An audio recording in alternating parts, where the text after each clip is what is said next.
the scene in the Motor City as a sellout crowd is packed Ford Field as the Lions get set for their 145th meeting with the Chicago Bears.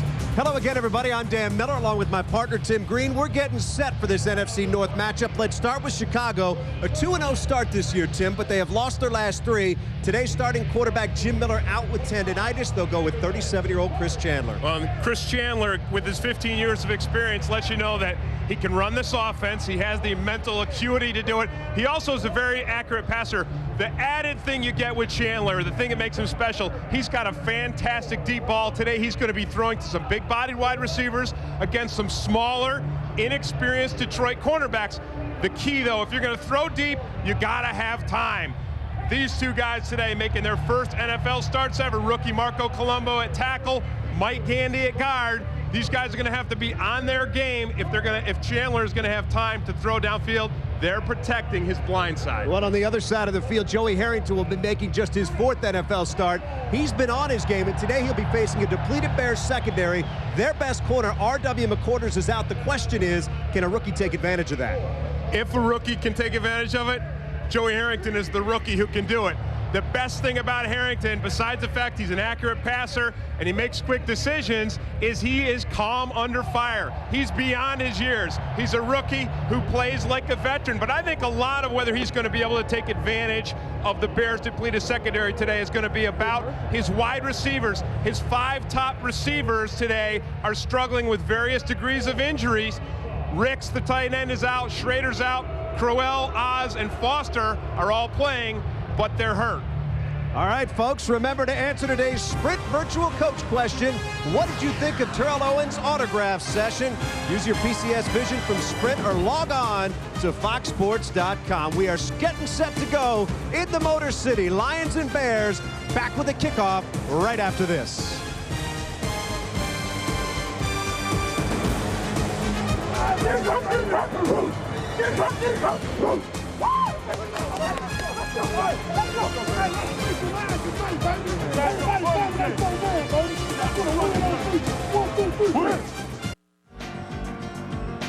Back in Detroit, Dan Miller along with Tim Green. Lions and Bears getting set to go, and as you can see, they have done this plenty of times over the years.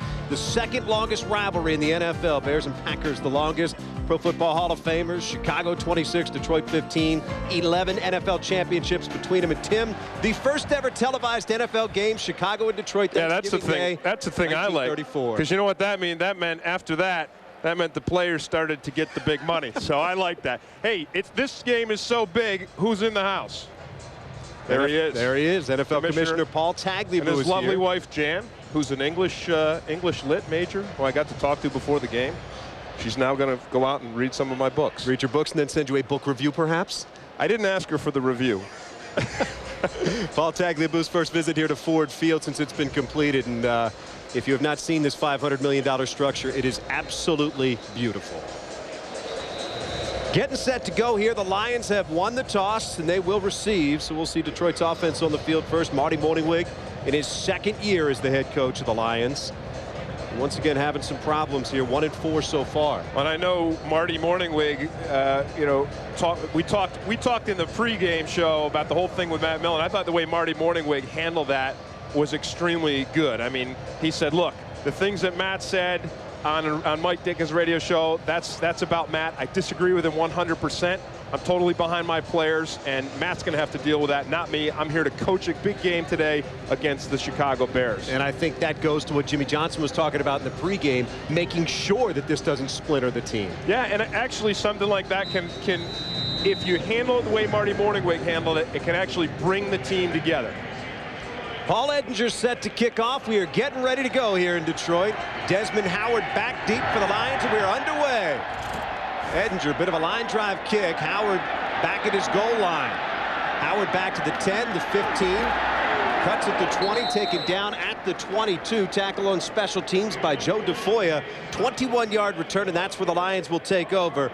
Joey Harrington will be a quarterback for Detroit, making his 4th NFL start, and he has really exciting fans here in Detroit. Well, they've had some problems with this football team for a while, but he's given them hope, Tim. Well, the problem that they've had more specifically in the football arena has been the run game. And I think they need to get if they're going to get to the level they want, they're going to have to develop a run game. But I don't know if today's the day to do it. This Bears defense is good against the run with Urlacher right there in the middle of the thing. James Stewart in motion. Harrington to throw on first down. Throws it out there looking for Oz Hakeem. Almost picked off by Roosevelt Coleman, who I think was surprised that the football hit him in the hands. Let's check the rest of that Detroit offensive lineup, beginning with the offensive line. There you see Backus, Semple, Raiola, Brown, and McDougal. Skill positions for the Lions today. And this is where Joey Harrington will get some work with Larry Foster and Oz Hakeem at the wideouts. John Owens, the tight end. Stewart and Schlesinger, the backs. Second down 10 now for the Lions. Stewart gets the call from the deep back position, and he's got a hole. Stewart out across the 35 to the 37-yard line. Pickup of 14 on the play. It'll be a first down for Detroit. Mike Brown coming up from his safety position to make the stop. One thing the Bears wanted to do today was get more pressure upfield. They thought it was going to be a passing game. They wanted to stunt their line. When you stunt your defensive linemen, you open yourself up to the big runs, because if James Stewart can break through that first line of defense, he's not going to have anyone until he gets to the third line, and that means a first down. Stewart again, the deep back behind Harrington, and again he gets the call, this time coming left. Not much there. Chased down behind the line. Roosevelt Coleman making the stop. Let's check the Bears defense now. It starts up front. These guys will be attempting to stop that running game at Detroit that we've talked about. Daniels, Traylor, Boone, and Robinson.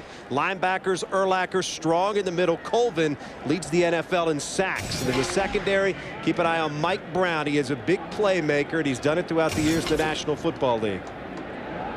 Second and 10 now for Detroit. Harrington to pass. With time, steps up, throws it out, got it complete to Larry Foster across midfield. Foster taken down at the Chicago 46-yard line by Jerry Azuma. Gain of 17, but a flag down on the play.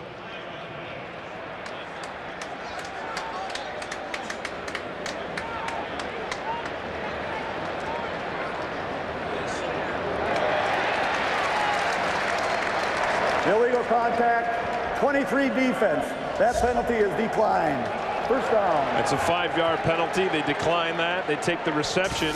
Good work between Foster. Watch Foster. He's going to sell the inside route to Jerry Azuma, and then he comes back to the outside. I really didn't see the penalty on that. It looked like it could have gone either way. And there's Harrington happy connecting with his receiver, because he had a disconnect on the first pass of the game between himself and Oz. Oz broke off the route, and Harrington threw the slant. Empty backfield behind Harrington on first down. Here comes the rush, and down he goes. Mike Caldwell coming on the blitz, and Harrington is sacked. Caldwell comes totally clean on this play, and Greg Blasch told us, he said, look, I want to put more pressure on the quarterback. But Joey Harrington, despite the fact that he has been precocious, watch it, they overload. They put 4 guys here. There's only 3 blockers, so Caldwell comes free. Blasch said, I want to put pressure. Don't forget, Harrington is a rookie, and the best way to befuddle a rookie is if you can put heat on it. So take a look at Mike Caldwell. Larry Wiggum checks into the game. Bears, their nickel package, second down and 18 for Detroit.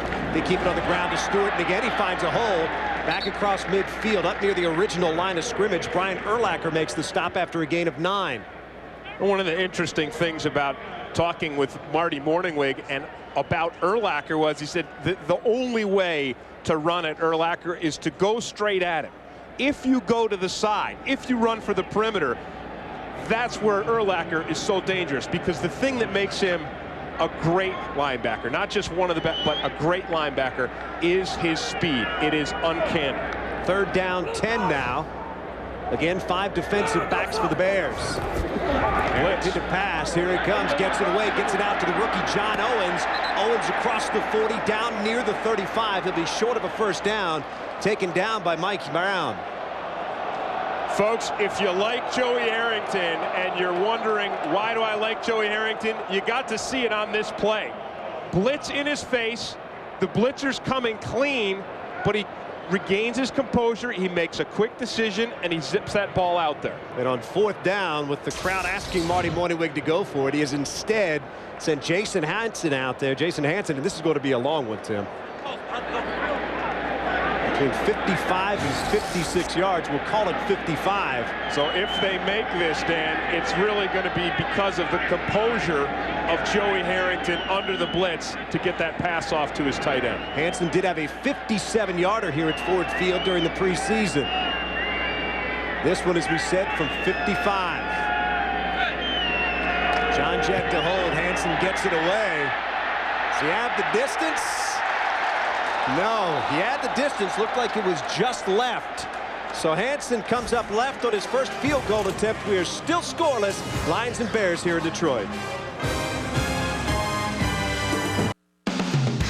Fox NFL Sunday is brought to you by Southwest Airlines, proud sponsor of the NFL and official airline of Super Bowl 37. Back in Detroit, the Lions' third ever regular season home game here at Ford Field. Take it on the Bears today, and after the missed field goal, Chicago's got good field position. 1st and 10 at their own 45. They come out with 3 receivers. The Lions counter with their nickel package. Chris Chandler, the quarterback. First play from scrimmage, fakes the give to Thomas and throws it out to his tight end, John Davis. Davis with a nice move at midfield out near the first down marker. And as we said, the Chicago Bears today being led by Chris Chandler in his 15th year out of Washington, an NFL record starting for his 7th different team. He broke his own record, which was 6 before today. Pickup of 10 on first down. As the Bears move into Lions territory.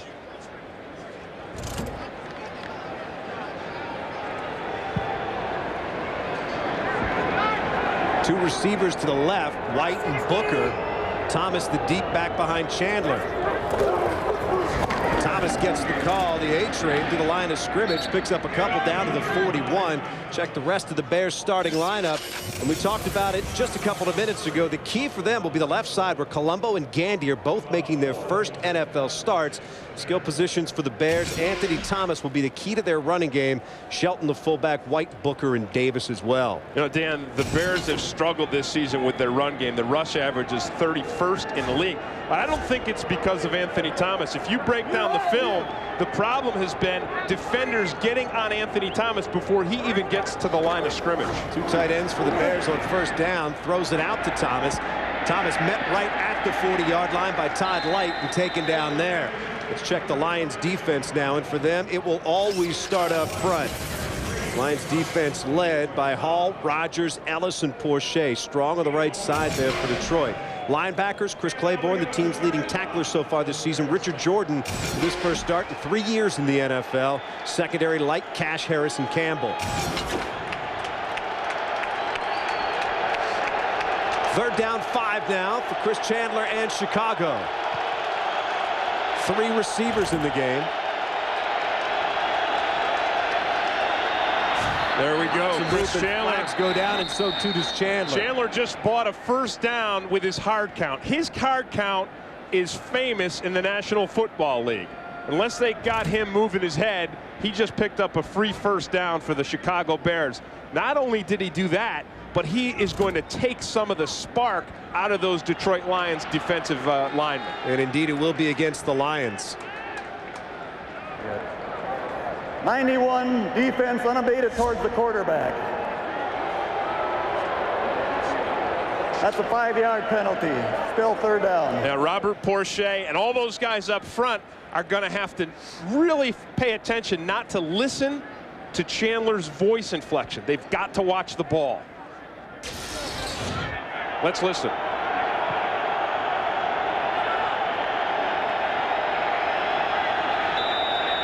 There he got him. You couldn't hear it, but you could see the inflection on the first cut, and he picked up a free first down. It is 3rd and short. They did not quite get enough for the first down there.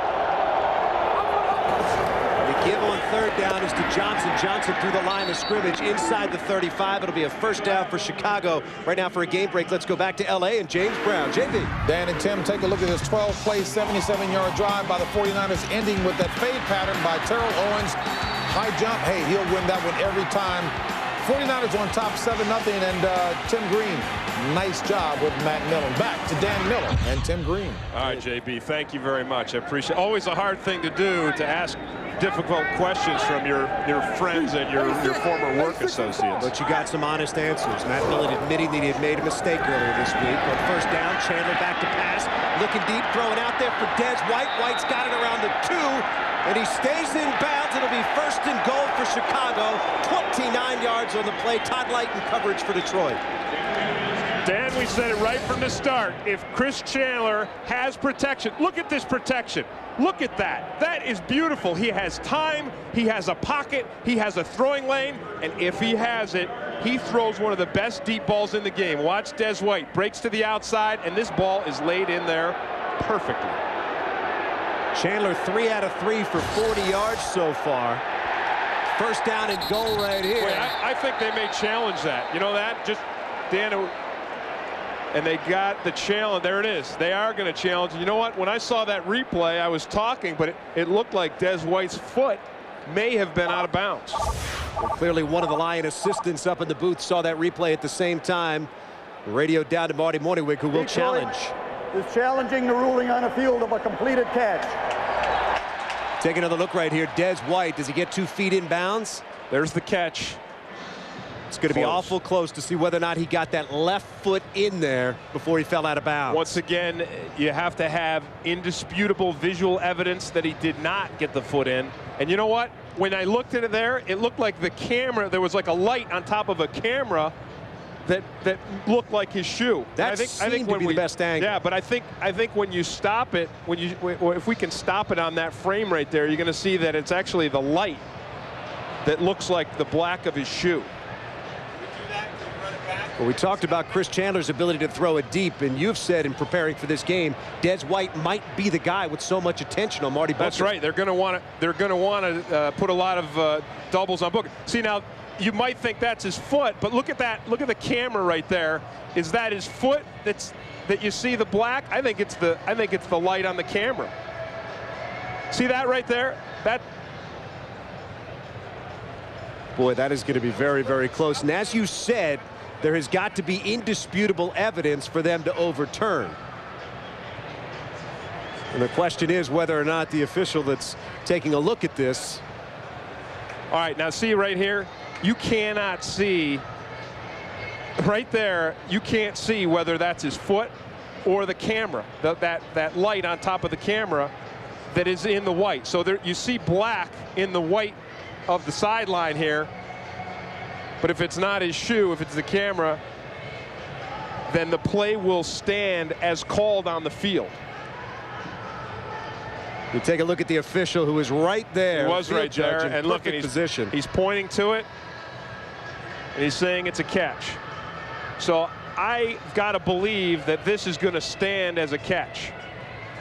But you know, when you just watch it fast, when you just saw the replay in real time, it did look like his foot was out, but I think slowing it down, that in fact the black object that was down wasn't his foot in that line, it was the light off the camera. Referee Bernie Kukar taking a look. There you see the numbers on instant replay through week 8.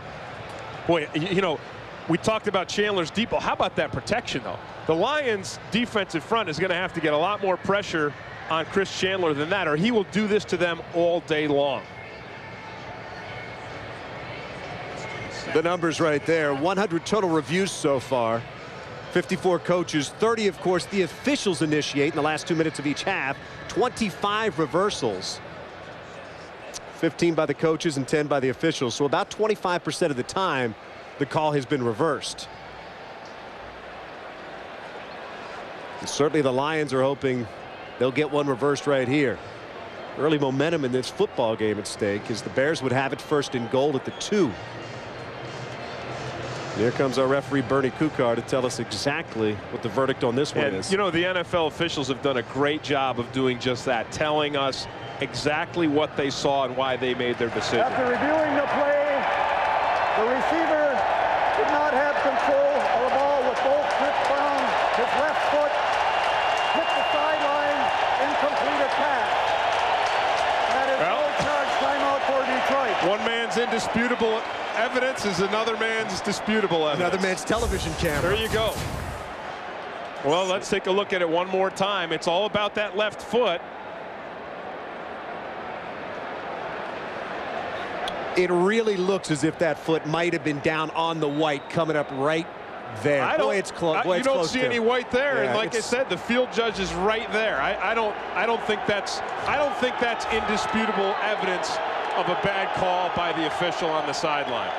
Well, Bernie Kukar overturns it. Reversal right there. And Chicago, instead of 1st and goal at the 2, will have it 2nd and 10. Nevertheless, the Lions have got to get pressure on Chandler.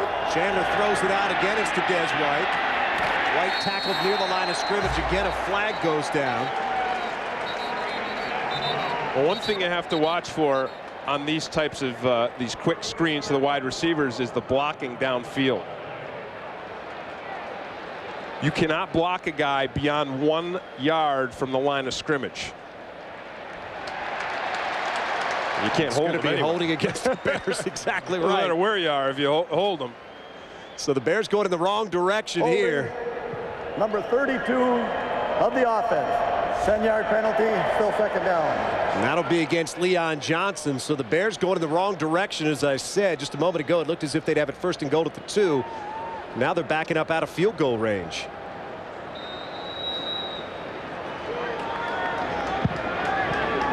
So Chris Chandler with some work to do early. Again, if you're just joining us, Chris Chandler starting for Jim Miller. Jim Miller out with tendinitis in his right elbow. It'll be 2nd down and 20. Once again, the officials coming in to discuss something.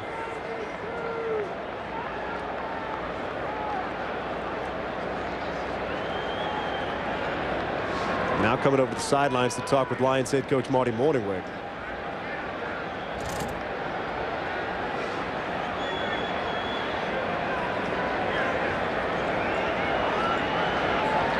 Well, Tim, so far we've had more meetings than we have had football so far. We've had a lot of conferences here.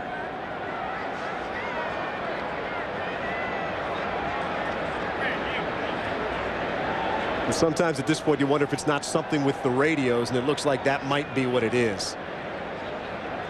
Well, if one team's radio doesn't work, the other team has to take theirs off.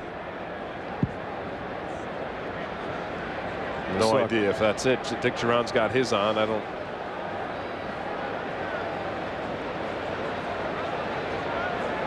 You know, it's a new field. It's a new stage. Exactly right. Yeah. Dick Geron has his on, and unfortunately he's listening to classic rock and not his coaches in the booth. Work the bugs out, right? It's a beautiful place, too. Headphones were working. One set of headphones works, so we're okay. Well, there's your answer, and that's why we had the stoppage in play here. And as we get back to football, it'll be 2nd down and 20 for the Bears. Lions with their nickel package in, 5 defensive backs. Des White to the near side, Marcus Robinson to the far, Marty Booker in the slot. Chandler fakes the give to Thomas, throwing, looking for White down the right sideline again, and it's out of bounds, incomplete. Todd Layton coverage for Detroit. And that'll bring up 3rd down and 20 now. Well, Dan, we talked about Chris Chandler's ability to throw the deep ball, but what Jim Miller brings is he throws the quick pass. He gets rid of it quick, and the short underneath stuff. He's only been sacked once every 37 plays in the last 4 years. Chandler, on the other hand, is sacked 1 every 7 plays over the last 4 years, and the reason is because he'll sit back in the pocket and look for that deep ball more. But if you're going to sack him, if you're going to make that stat hold true, you've got to get past the Bears offensive line. Lions have not done it yet. 3rd down and 20. Chandler's got to run out of the pocket here, being chased. Chandler almost out of bounds, throws it away, incomplete, and that'll bring up 4th down. Pressure was really coming there from James Hall. And that right there, though, was more about the coverage downfield than it was the pressure. Jared DeVries giving chase there. Jody Littleton right here is the long snapper for the Bears. This will be his first ever professional long snap, so we will keep an eye on him throughout the day. He was signed this week.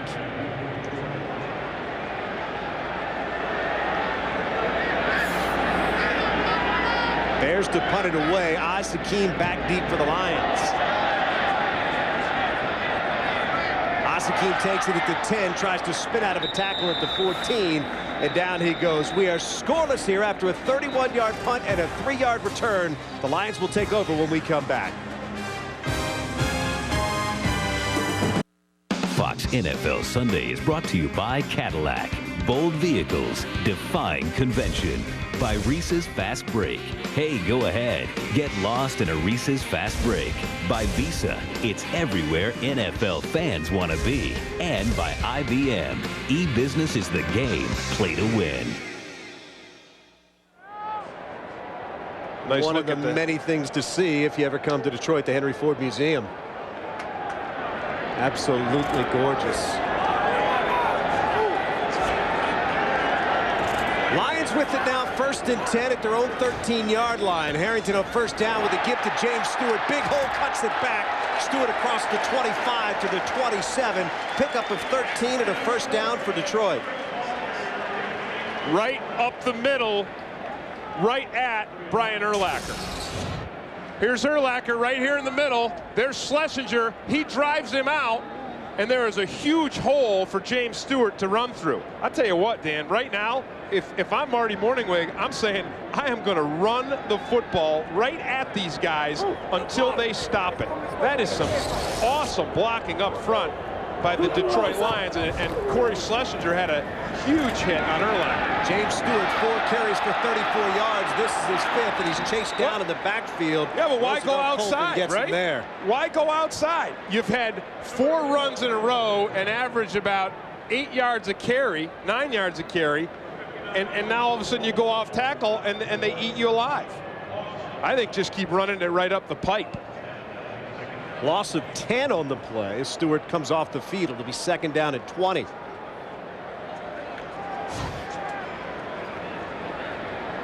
Lions now with Corey Schlesinger, the only back behind Harrington. 3 receivers in the game. It's Hakeem in motion. Harrington to throw. With time, now chased from behind. Harrington out of the pocket. He's going to have to keep it himself. Picks up a couple across the 22-yard line. The crowd was looking for a late hit there, but no flag comes. Look at Harrington. He doesn't want the late hit. He's not complaining. That is the sign of a rookie, a rookie verve and zest. Why, boy, you do not want to take too many of these hits from Brian Urlacher. You want to scoot out of bounds a little sooner than this. But Harrington reacts beautifully to it. Watch Harrington. He just gets up. He's like, yeah, I don't care. Come on, let's go. Let's play. That's beautiful. That's good stuff. The question is, Tim, you're a rookie. You do that. Do you do that after 8 years in the league? No, he won't do it the next time. You don't do that more than once. 3rd down 14 after Harrington picked up 6 there. Again chased. Harrington gets it away to Avion Kason. Spins the 25 down at the 29. Nice open field tackle there by Mike Green. That was it, and that's the key. If a team is going to throw those passes, those dump-off passes to a wide receiver or to a running back, you've got to make open field tackles. How about Roosevelt Colvin? Here he comes again, 59. He brings Harrington down and really forces Harrington to throw that underneath. Colvin leading the NFL with 8 quarterback sacks. On 4th down, the Lions will punt it away. Johnson back deep for Chicago, takes it at the 34, across the 40, driven out of bounds at the 43-yard line. 37-yard punt, 10-yard return. The Bears will have it when we come back. We're scoreless in Detroit.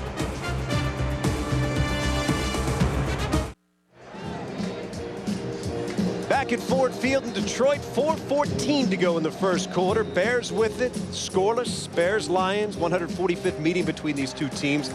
Bears with the football once again. Bears with good field position, their own 42. Last time they had it on their own 45. And Dan, the Lions defenders know Chris Chandler is going to be hucking that ball deep today.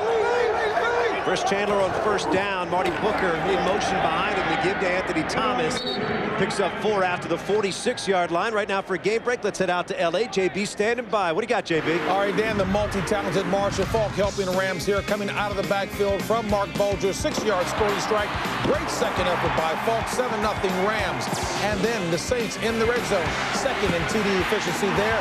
That from Brooks to McAllister. And it is all tied at 7. Back to Dan Miller and Tim Green. Hey, JB, why is it every time Pam Oliver does an interview with an offense, they come out electrified? She has that effect on people, going you know today. that. The Saints doing a good job early. Second down, it's Chandler with time, throwing it out to Anthony Thomas. Thomas wrapped up, picks up 3, taken down at the 49. It'll bring up third down. Chris Claiborne making the stop for Detroit. Well, Dan, we said Marco Colombo, the rookie, was going to be key today. Here he is blocking James Hall. He gets a little bit of help there from his fullback, and then he just goes after Hall. I love the tenacity of this guy, and I think while he gets a little help there with the chip block, I think they're going to stop doing that. I think he can handle it all by himself. He looks really good so far today. Colombo 6'7", 320, making his first NFL start. Third down, 3 now for the Bears.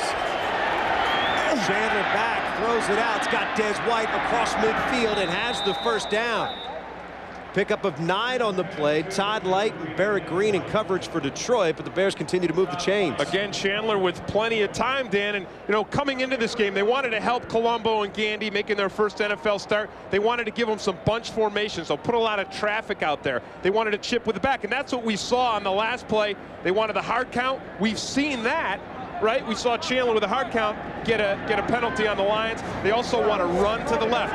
Marco Colombo, his specialty is coming right at you, running the ball, so they want to run behind him and let him mix it up physically. On first down, the give is to White on the reverse. He's bottled up, nowhere to go, taken down behind midfield. James Hall in pursuit there.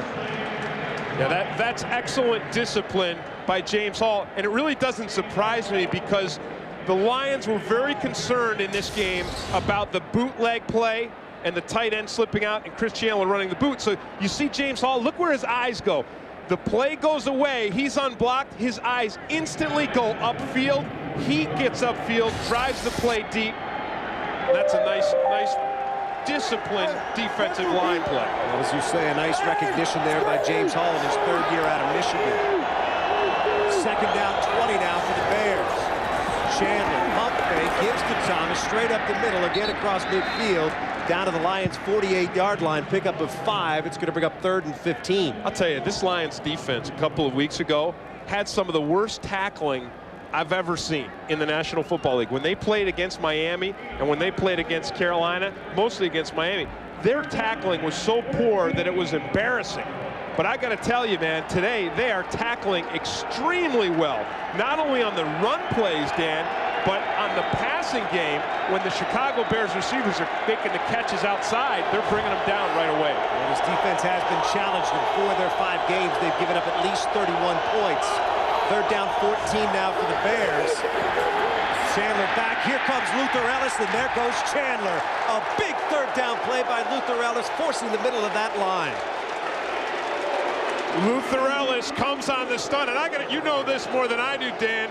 The whole comments that Matt Millen made about someone on my team is, playing like a coward. A lot of people thought maybe it's Luther Ellis. Well, maybe that inspired him to come up with this sack here. There's the stunt. Porcher comes to the inside. Ellis wraps around, and they stop the Bears on a big third down play. Loss of 7 on the play, and the thinking is maybe Matt Millen's comments will inspire this team. We'll have to wait and see and assess that later. Asakeem's going to let the punt bounce into the end zone. It'll be a touchback. 55-yard punt. Detroit will take over at the 20 when we come back.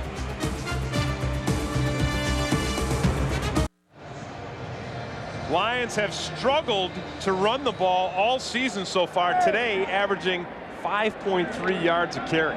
James Stewart so far, 5 carries for 26 yards. Chicago, on the other hand, 5 for 18. Well, that average came down from 8 after they tried to run to the outside. The run right here for them has got to be up the middle. Look out. And right up the middle, and Brian Urlacher's standing right there to meet James Stewart, right at the line of scrimmage. I can promise you this. These guys got to the sideline and said, hey, they're going to run the ball right at us. Urlacher, you got to skate, you got to get off the block, you got to make a play. He answered. Well, that's where the National Football League becomes fun, when great players are challenged. We'll see what happens when we come back. Scoreless here in Detroit.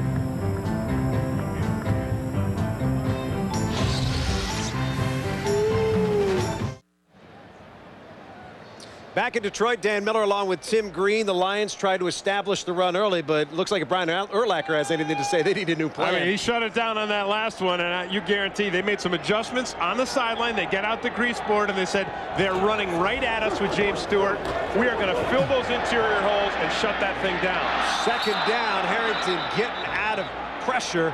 Throwing to Jermaine Crowell, who's seeing his first action of the year, hits him in the hands, and Crowell dropped it right there. But the Lions are certainly hoping that Crowell can be a weapon for Joey Harrington. Well, they expect him to get maybe 10, 12 plays today. And the big thing for Harrington is Schrader is out. Now, Schrader I saw warming up. He was questionable as to whether he was going to go, and he is that deep threat. You know, he's got the speed, and then the other guy they're missing is at tight end is Michael Ricks, who has been spectacular this season. He also attacks the inside of a defense, has the ability to get down the seam. Third down 10 now. Joey Harrington throwing, completing the pass out there. Short of a first down is Larry Foster. Nice coverage out there and a tackle, an immediate tackle, but Jerry Azuma will bring up fourth down. Well, so far, Dan, we have not seen Joey Harrington be able to go at the inexperienced part of the Chicago Bears defensive secondary, because Reggie Austin is out there starting in front of R.W. McQuarters, and instead of putting Austin and McMillan out onto the field at the same time, they're actually putting Wiggum in at free safety and moving Mike Green into the nickel slot position. John Jett with a punt. Leon Johnson back deep for Chicago. He's going to let it bounce at about the 42. Flag comes in. The Lions will down it at about the 38, 35-yard punt, but hang on just a second.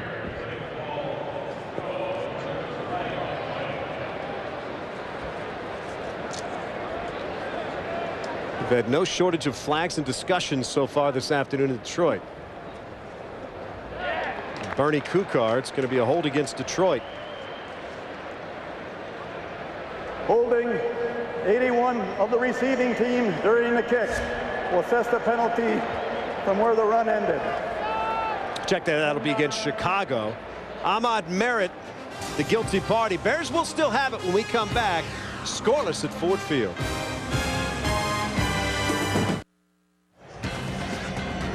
The O'Reilly Factor tackles terror on the Beltway. Cold, calculating, merciless.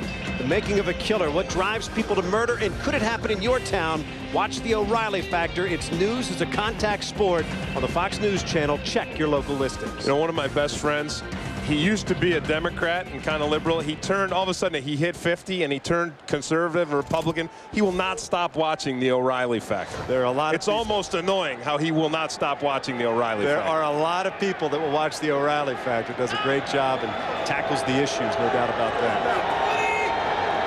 First down 10 now for the Bears. 5 defensive backs for the Lions. Chicago will keep it on the ground. Not much there. Gain of 1. Right now we're going to swing it back to L.A. James Brown standing by. JB, what's going on? Rough afternoon for Dante Culpepper here, ruining an 18-play drive, throwing his second pick of the day. He's got 11 on the season, most in the NFL. That one picked off by Mo Lewis. San Francisco retakes the lead. 8 plays, 83-yard drive, capped by that Garrison Hurst touch. They're up by 7. Back to Dan Miller and Tim Green. Good game between San Francisco and New Orleans, 2 old divisional rivals. Yeah, now not in the same division, but still a great battle. Both teams at the top of their divisions. Dante Culpepper continues to have problems for Minnesota. Second down 8 now for Chicago. Pitch out to Anthony Thomas, trying the left side, gets the corner out near the 35, driven out of bounds. Couple of injury updates now. Let's go down to the field and Jennifer Hammond. Hammer, what's going on? All right, thanks, Dan. Well, the Bears will be without tight end John Davis. He went into the locker room. He was reevaluated from an earlier rib injury as well. The Lions may be missing Desmond Howard. He hurt his right hand on the opening kickoff. His return is expected, however. Shot at Desmond Howard down there on the sidelines for the Lions. We've seen Oz Hakeem back deep on punts since Desmond went out of the game. Third down and 1 now. Anthony Thomas so far 5 carries, 20 yards. Do you go for the deep ball here or do the safe thing? You go with the veteran quarterback's arm right there. They get the first down. Gets it out to Marcus Robinson. They didn't do either. They didn't go for the deep ball, and they didn't do the safe thing either. But you know, the interesting thing is what you can do when you have a veteran quarterback like Chris Chandler. You can do a lot of different things. And Chandler said, you know, that Marcus Robinson, don't forget, this was one of the superstars of the league, and he thought he was getting his confidence back. And there's Chandler taking a shot from Robert Forche. They would love to see Marcus Robinson step up, especially with David Terrell out for the next 4 to 6 weeks as well. I think the thing for Marcus Robinson isn't so much physically coming back from the injury, but mentally coming back from that injury, putting it behind him and just playing football. That catch gave the Bears a first down, and on first down it's Anthony Thomas bursting through the line. Ball is loose down in the field. It looks like Chicago will keep it. Chris Cash made the initial contact. Chicago's going to have it right at midfield. The A-Train so far 9 yards on that carry, 6 for 30 on the game. Well, Dan, remember earlier I said the problem with the Bears run game hasn't been so much Anthony Thomas, but Thomas getting some blocking. He gets just a bit of a seam here, and he turns it into a pretty big play. Almost turns it into a big play for the Lions, and his own guy strips him. Marty Booker. You know, Booker told us yesterday he wants to be the complete player, the complete wide receiver. So complete, he's playing a little defense. Second down and 1 now for Chicago.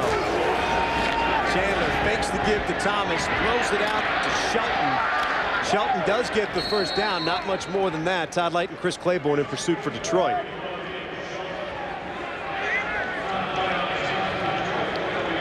Damian Shelton, one of those guys that will do all the little things for this Bears defense.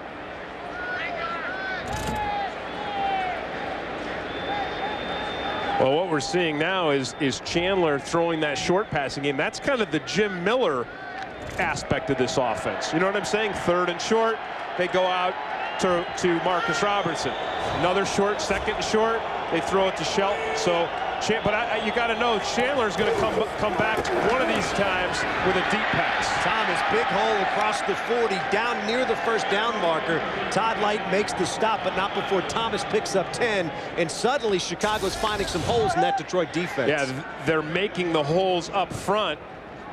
And Anthony Thomas, as I said, if he gets to the line of scrimmage, I like Anthony Thomas. I like him as a runner. Look at the vision there. He sees that cutback, and he senses it, and then he has the physical skills to attack it and get upfield. Thomas, 7 carries, 41 yards, 28 of them on this drive. Now you're running the ball. Now you can go to the play action, give your quarterback some time, and go. I keep saying it, go deep. Well, first down and 10, that's Booker in motion. They give it to Thomas. This time he's stacked up, picks up 1, driven down at the 35 by Robert Bourché. Anthony Thomas, a really interesting guy, and a guy who's, you know, you talk about a mama's boy. I mean, he doesn't care. He admits, he said, you know, I am a mama's boy. In fact, his mom, I talked to him a couple weeks ago, his mom lives with him and his wife. His mom has the first floor of his house. He and his wife live on the second floor, and he said it works out great. His wife loves his mom loves his wife. And I said, who does the cooking? He said, my mom. Mom's there to cook. Anthony Thomas still very popular in these parts. Great running back at Michigan. He's back on his game today, Dan. Second down and 9 for Chicago. This time Chandler's going to throw it. Gets it out there looking for Booker. It looked like Booker may have lost that football before it came to him. Wow. You know, that is one thing you do not expect from Marty Booker, because we mentioned it a minute ago, he considers himself a complete wide receiver. One of the top wide receivers in the league, not because of great speed, not because of great strength, but because of the whole package. And here he comes right here. He's single covered, and that ball is thrown pretty well, and he just misses it. So take a look at Booker. Third down and 9 now. Booker will get plenty of attention from this Lions defense throughout the day. He's in the slot. Des White to the near side. 5 defensive backs for the Lions. Chandler with time gets it out there. Again looking for Booker. It's incomplete, and that'll bring up 4th down. Well, that ball was thrown a little bit behind Booker. Still one I think he could catch it. I think it's thrown behind. He rushes this pass. Chandler does. He's got some pressure right there in his face. Kalimba Edwards, the rookie. And there you see that. But I still say, you know, Marty Booker's not on his game right now, Dan. That's a catch Marty Booker makes 9 out of 10 times. Well, we mentioned Anthony Thomas from Michigan, Paul Edinger from Michigan State, in to attempt a 53-yard field goal. His career 54 yards against the Lions. Edinger from 53 yards out. Kick is up, and it is good. So Paul Edinger getting the job done for the Bears from long distance and giving Chicago a 3-0 lead here at Ford Field.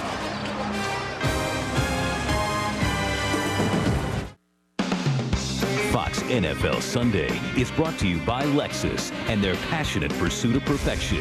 By Wendy's Mozzarella Chicken Supreme. It's chicken at a higher level. By Capital One. What's in your wallet? And by Energizer. Do you have the bunny inside?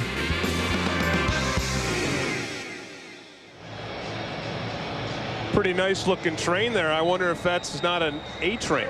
The A-train model. You know, they definitely had those a couple of years ago when he was wearing maize and blue. I'm not sure they have them anymore now. A-train back on track today. 8 carries, 42 yards, averaging 5.3 a carry. Paul Edinger with a kickoff. Larry Foster trying to get a handle on it. And he's going to be taken down right at the 19-yard line. Chicago saying he fumbled, and he did. The Bears get it in great field position. Larry Foster just never had a handle on that football. And we told you in the opening kickoff, Desmond Howard hurt his hand, and he's been on the bench ever since. Well, the Lions pay for it right there. This may be one that they're going to want to review, because I'll tell you right there, the ball is in his arm when his arm goes down, and the ground cannot cause a fumble. Right there, it comes out. That's going to be reversed. We're going to go to commercial. I was wrong on the first one. We'll see if I'm right on the second one when we come back. We'll let him sort it out, and we'll come right back. Fox NFL Sunday is brought to you by UPS. What can Brown do for you?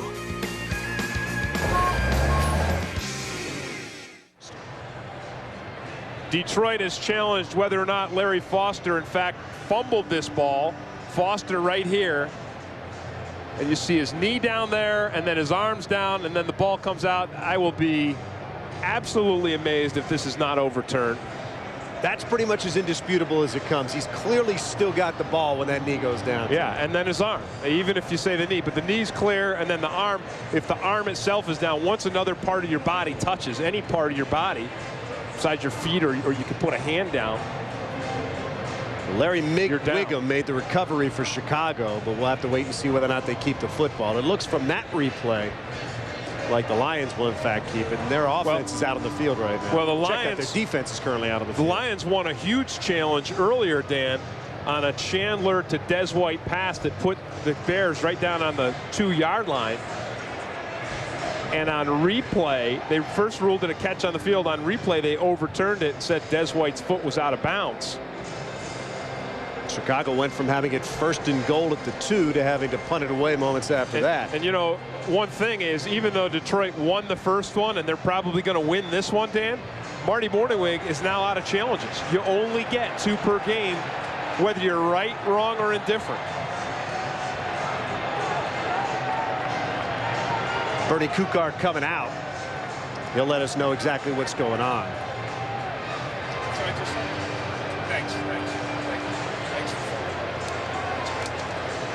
Here we go.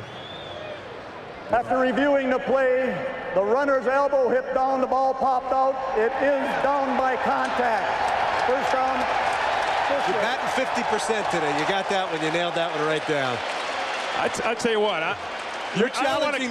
I don't want to get into it now, but I think I was right on the first one as well. On the Des White play. I really do, because I think it has to be indisputable visual evidence, and I don't think that the evidence on the Des White play was indisputable. I really don't, but that's my opinion. Bottom line here is the Lions have the football back. First down and 10 on their own 18-yard line, trailing by a score of 3-0. 9:05 to go here, second quarter. Joey Harrington back throwing. He's got his man Oz Hakeem, who spins at the 30, goes down at the 31. Pickup of 11 on the play. It'll be a first down for Detroit.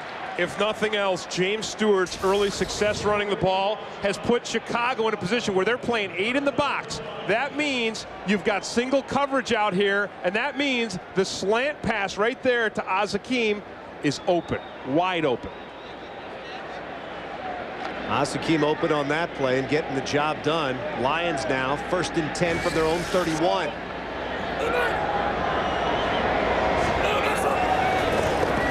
With Avion Kason behind him, fakes the give to him. Now it's Kason out of the backfield, catching it around midfield, down inside the 40, inside the 35. A big gain for Detroit before Mike Caldwell drives him out. 35 yards on the play. It's a little play action pass. They actually fake the run to Kason, and then he sneaks out in the pass pattern. Watch this here. So it's the fake OT, the counter play, and then Kason just keeps going. It is a nice diversionary offensive play.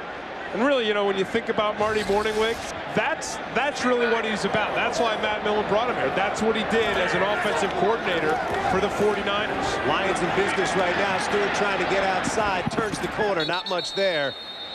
Knocked out right near the line of scrimmage right now. For a game break, let's head to Los Angeles and James Brown. JP. Hey, Dan and Tim, it's an excited New York Jets squad taking on a lethargic Viking squad. Pennington hooking up 7 yards to Lavernius Coles, and it's 10-0 Jets over the Vikings late in the second. Dan Miller and Tim Green.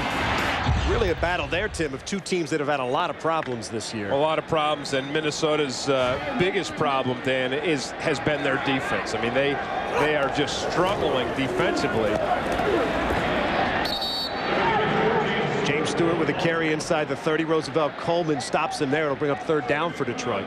You know, last week the Lions went out to Minnesota and they lost to the Minnesota Vikings, and really Harrington played pretty well right up until the last play where he throws an interception to Corey Chavis in the end zone. It was interesting talking to him, and he said, I'll never do that again.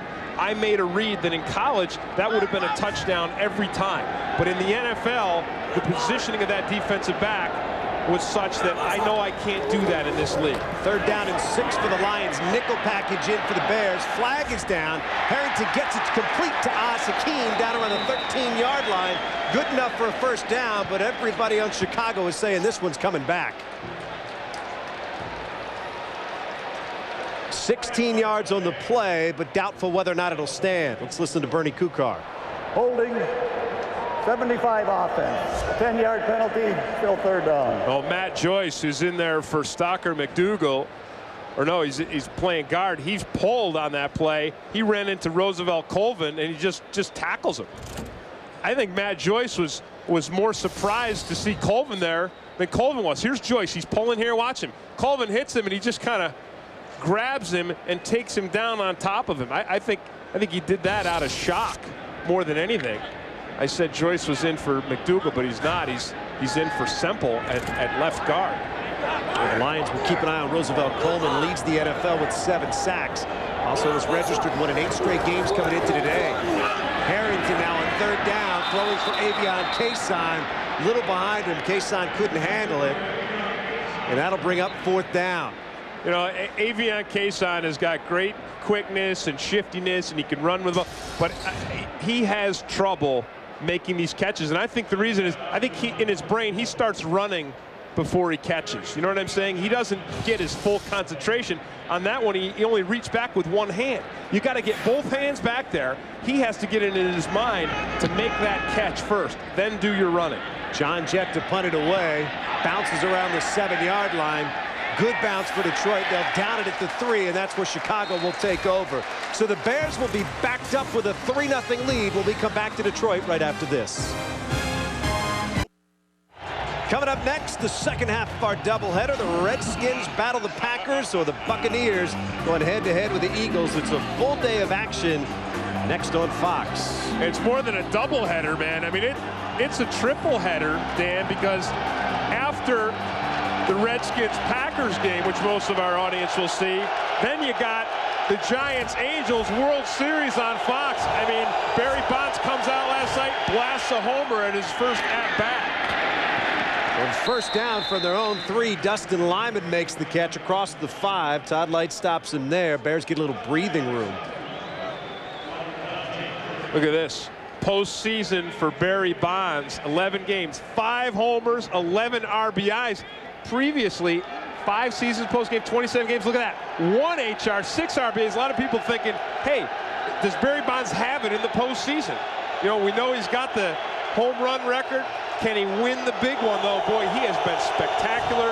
If nothing else, you got to tune in to see Barry Bonds go at it. Game 2 coming up tonight, and tune in early because Barry Bonds got it done in his first at bat the other day.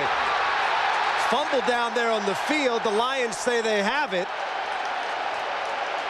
And in fact, they do. So it's going to be 1st and goal for Detroit. A big play for that defense. And keep in mind, their defense had scored touchdowns in 2 consecutive games coming into this one. You know who made the big play? Luther Ellis. The defense recovered the fumble. He is down by contact. Watch Luther Ellis, who had a sack already today, now makes a huge play here. Watch Ellis. Look at him. He busts through the double team up under Big Cat, knocks that ball right out of Anthony Thomas's hands, and Kelvin Pritchett, who's right there, picks it up as well. Right, bang, right there. Ellis forces the fumble. Pritchett picks it up.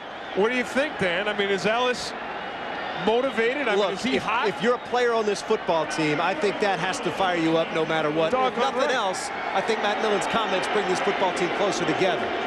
Look at that. Knocks it right through, gets his hand in there, and makes a big play. So the Lions will have it 1st and goal from the 6. The question is whether or not it takes them further from Matt Millen and closer together as a team. I don't know. I think if you win, everything is good. That takes care of everything. Lions trying to take care of the football right now. 1st and goal from the 6. Stewart with a hole into the end zone. Touchdown, Detroit.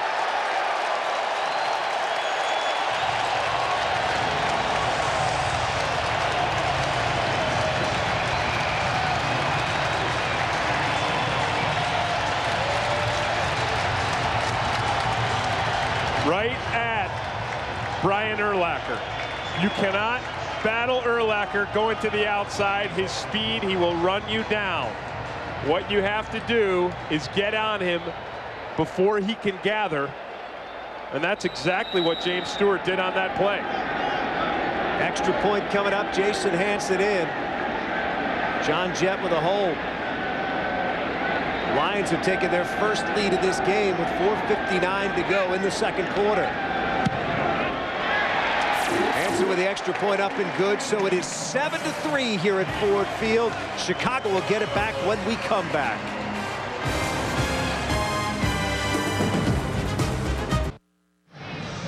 When you want to run against the Bears defense, this is your biggest concern. Right there, Brian Urlacher, so you run right at him.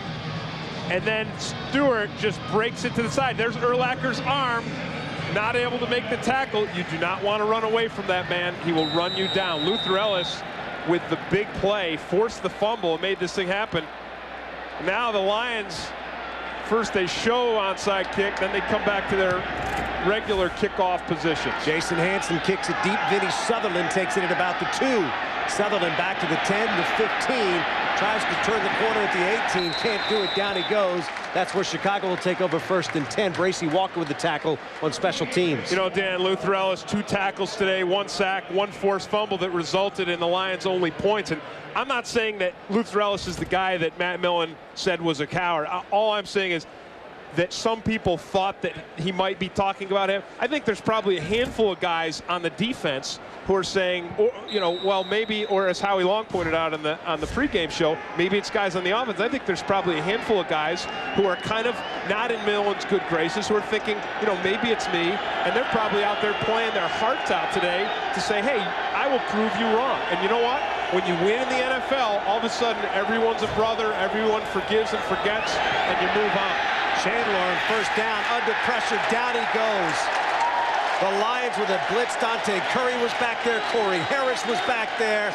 And Chris Chandler goes down. 2nd sack of the game for the Lions. Well, remember we said earlier, Chris Chandler in the last 4 years has been sacked 1 out of every 7 pass plays. So they go with the bootleg pass, and look at the discipline by Dante Curry. He's looking for that bootleg pass. Remember we saw James Hall earlier, and he ran down the reverse. The Detroit defenders are looking for those bootleg plays, so they're going to play disciplined ball and be waiting for that play. Loss of 9, 2nd down, 19 now for Chicago. Again, Chandler to pass. Under pressure again, throws it out. It's going to be picked off by Eric Davis. Davis at the 20, at the 15, cuts back. Now he loses the football. Davis falls down, and he's going to keep it right there. So the Lions had the football, and it looked for a moment like Davis might have a chance to take that one back to the house, but he lost the handle on it. Eric Davis, who's been a fine cornerback in this league for so many years, has lost a step. Lions have him playing at safety. He may have lost a step for corner. Look at him here and watch the range he shows on this play. Look where he comes from to get over there in front of that pass. Excellent play by Eric Davis. Watch him come from the middle of the field to pick this ball off. So 2 consecutive turnovers for the Bears, and the Lions once again have great field position. A fumble and an interception. Harrington now back split behind him again to give to Stewart, and again he finds a hole. Stewart down inside the 10. It'll bring up 2nd down. Well, Dan, it was a nice interception, but look at the pressure that Chandler's under. He sits back in that pocket, and James Hall is on him, and Sean Rogers is on him. Now, they don't knock him down, but they're affecting him. They're getting to Chris Chandler. 2nd down 4 now for the Lions. Again, knock it on the door. Already leading 7-3.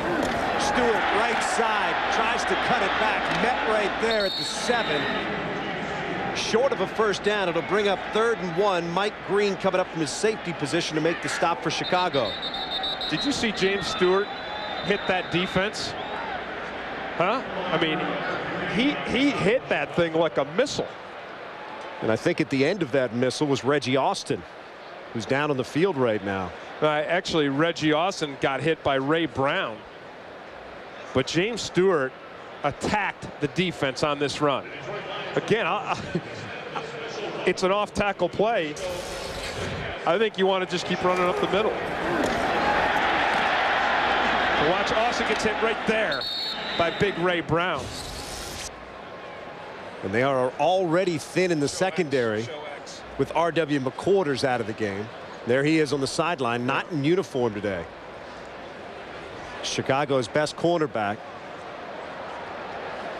So as they tend to Reggie Austin down on the field, we'll take a break and come right back after this.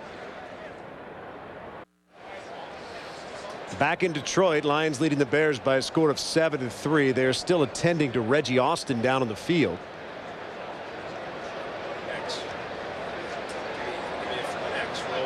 I think whenever you're in one of these situations, what you look for is movement. He has moved his right leg. He has moved his legs. Now, Ray Brown is the guy who comes over,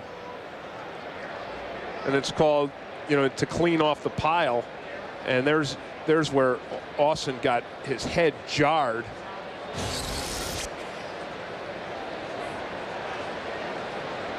And they've now rolled him over on his back. And he's got both of his legs up, and I think that's a good sign as well, that they're confident enough that they would roll him over like that, Tim. Yeah, well, yeah. You want to definitely be careful, though. And he took a big shot. And there he comes up.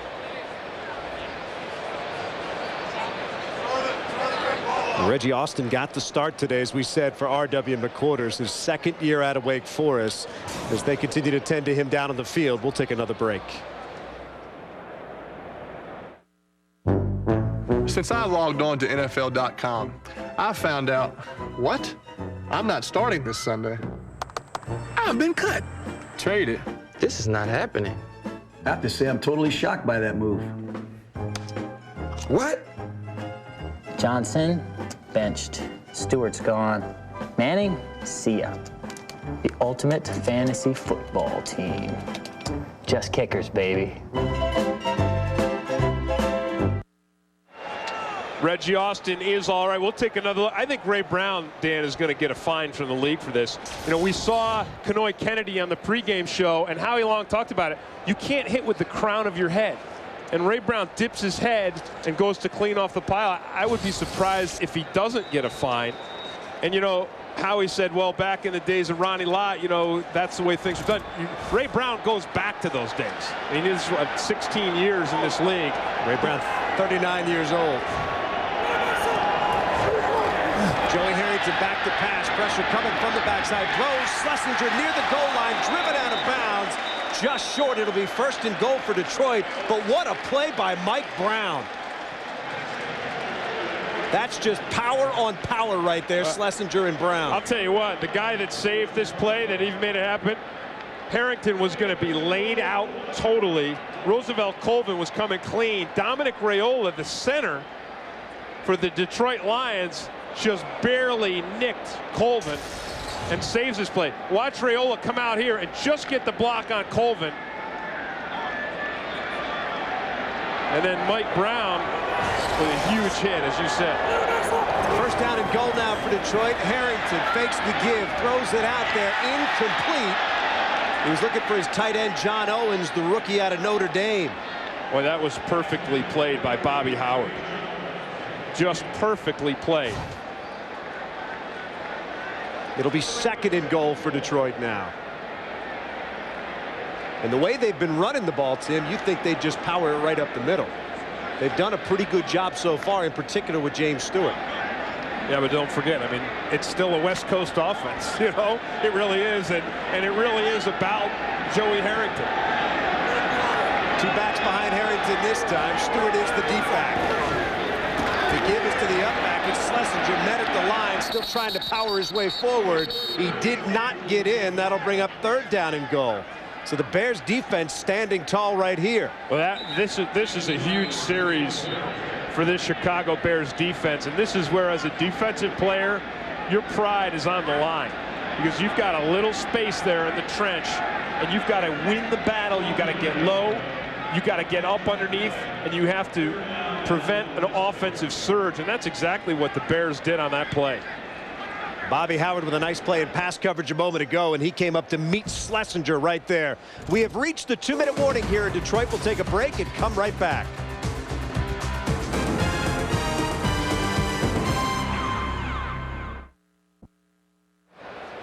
Third down and goal now for Detroit, already leading 7-3. What do you do, Tim Well, Green? can the Lions take advantage, Dan, of the second Bears turnover? The first one they took advantage of, the fumble.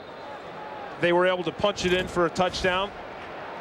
Now they go the Eric Davis interception. Are they going to be able to score off of this one? This is huge right here for the pride of this Bears defense and the strategy of the game. Lions on third and goal. They give it to Stewart. Met behind the line. Spins. Did not get there. Big play by the Bears. Mike Caldwell, one of the guys in there to make the stop, and that'll bring up fourth down. Bears start this thing out defensively with a fabulous surge at the line of scrimmage. They get the surge. Watch this here. Look at that. Beautiful. They push the pile back, and then Urlacher gets to the outside, and then look at those Bears swarm. That's old-fashioned defense.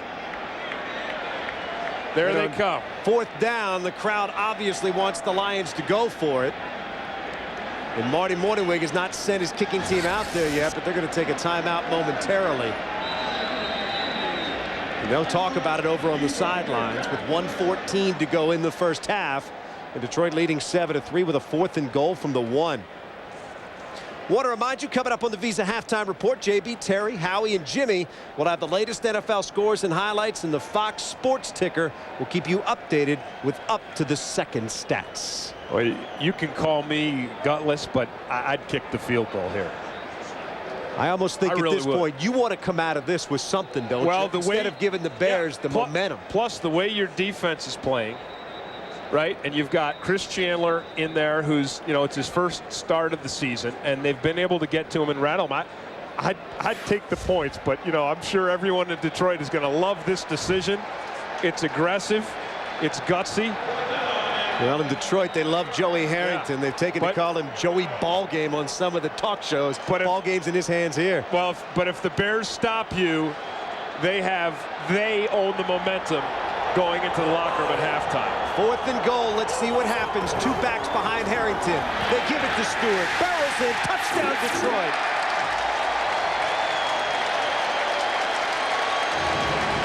Well, if you make it, you got guts, Tim. Yeah, that's the you deal. Hey, like I said, you're going to say I'm a coward. Marty Mornhinweg goes for it, and he goes for it with the same doggone play that they just got stuffed with on third down. Anything but a coward in Detroit this week. You might want to choose a different word. I'm sorry, I wasn't even thinking. That word's not supposed to be in my vocabulary. But if I wasn't talking about the players, I was talking about me. James Stewart with his second touchdown of the afternoon and the second consecutive touchdown for the Lions off a Bears turnover. Jason Hanson in for the extra point.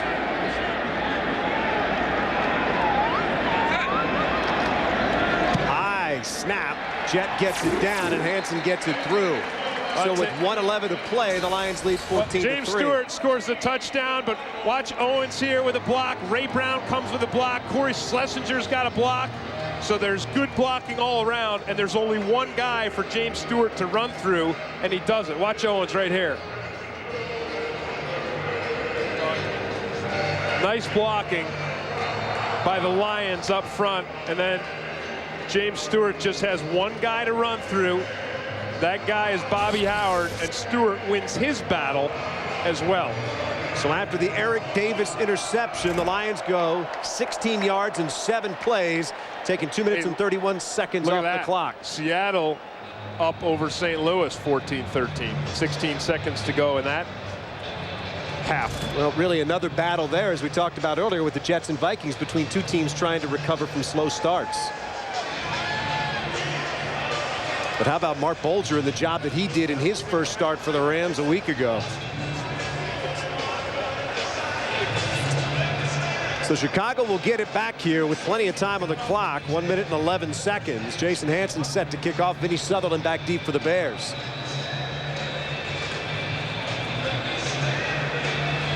One thing Chicago will have to do is take better care of the football.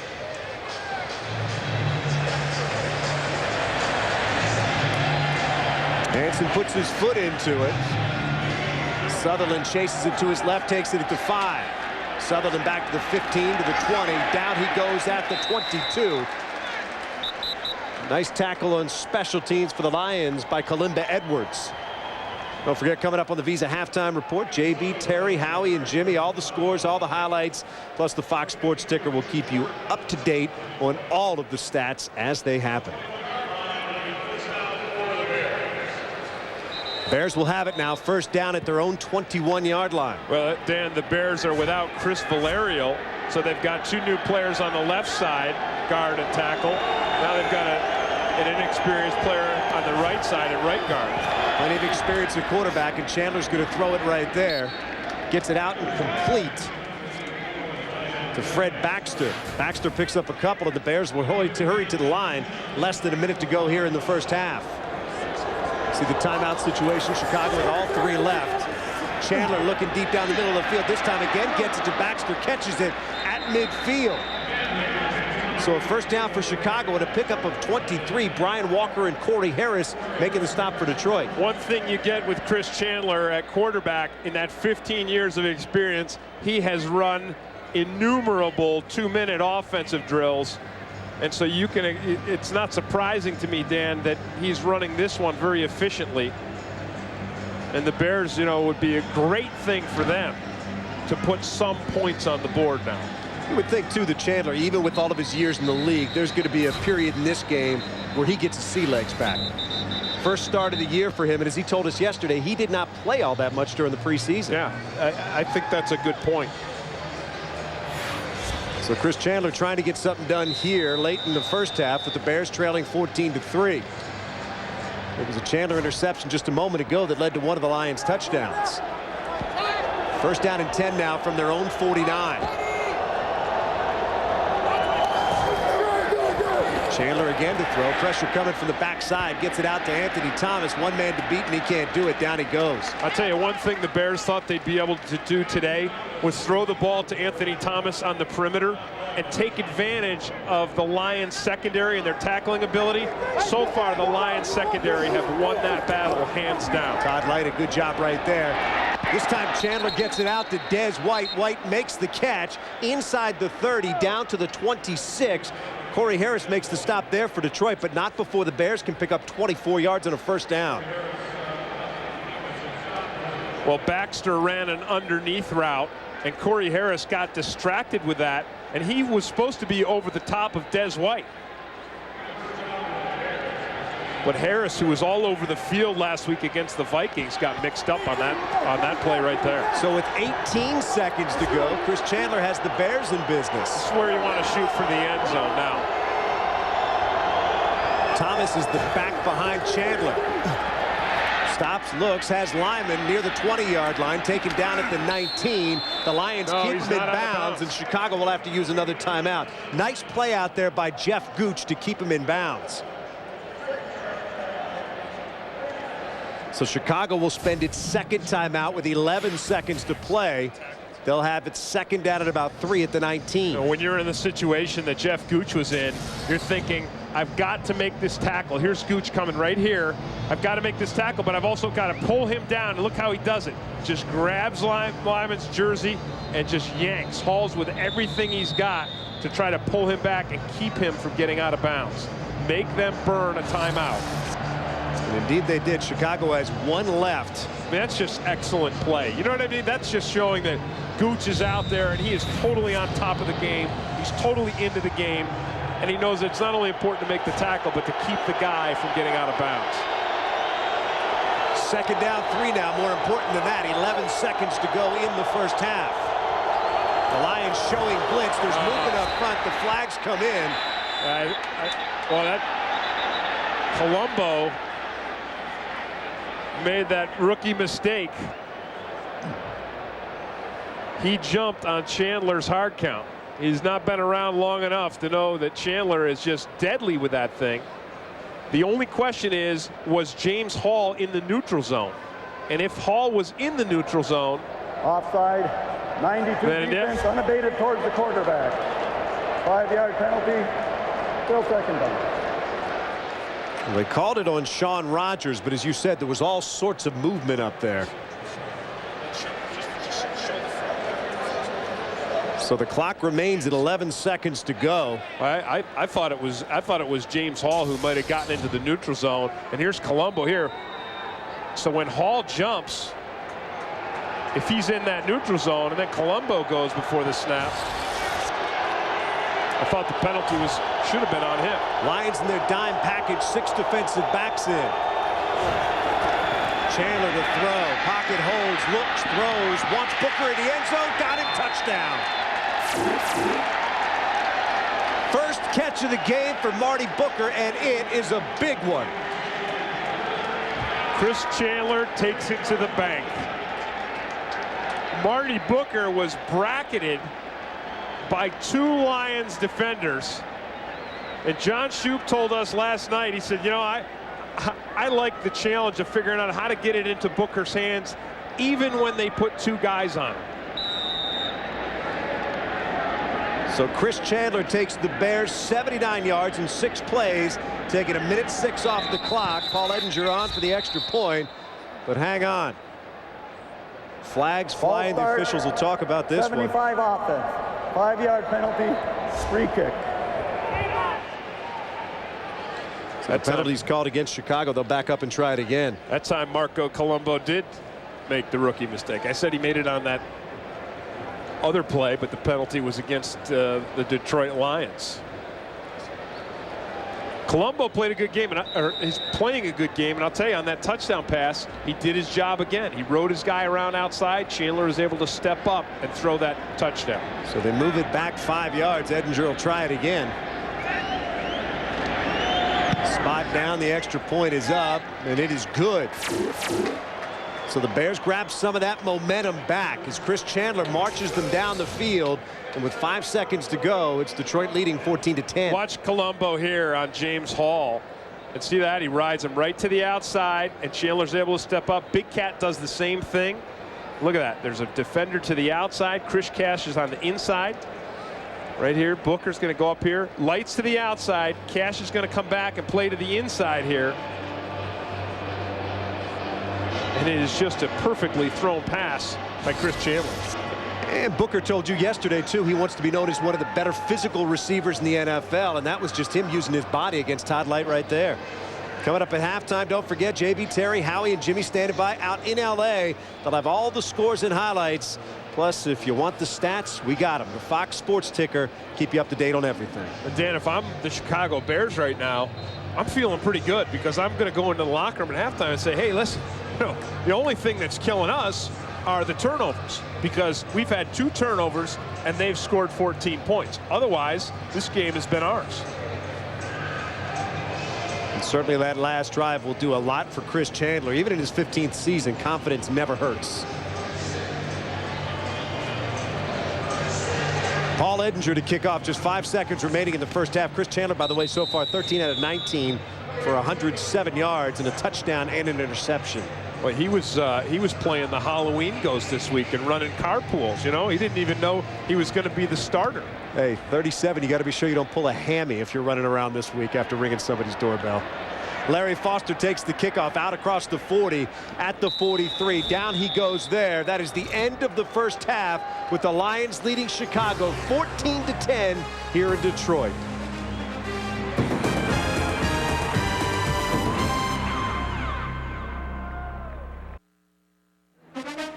The Visa Halftime Report is brought to you by Visa. It's everywhere NFL fans want to be. And welcome to those of you watching football and cars, as well as the Visa Halftime here. Detroit on top of Chicago, 14-10. TB, is that open-ended enough to allow you to go in any direction you want? That's your best lead in ever. Dante Culpepper. He says, let's get it on. Nice drive, 18-play drive. Ends in an interception. This ball intended for Chris Wall.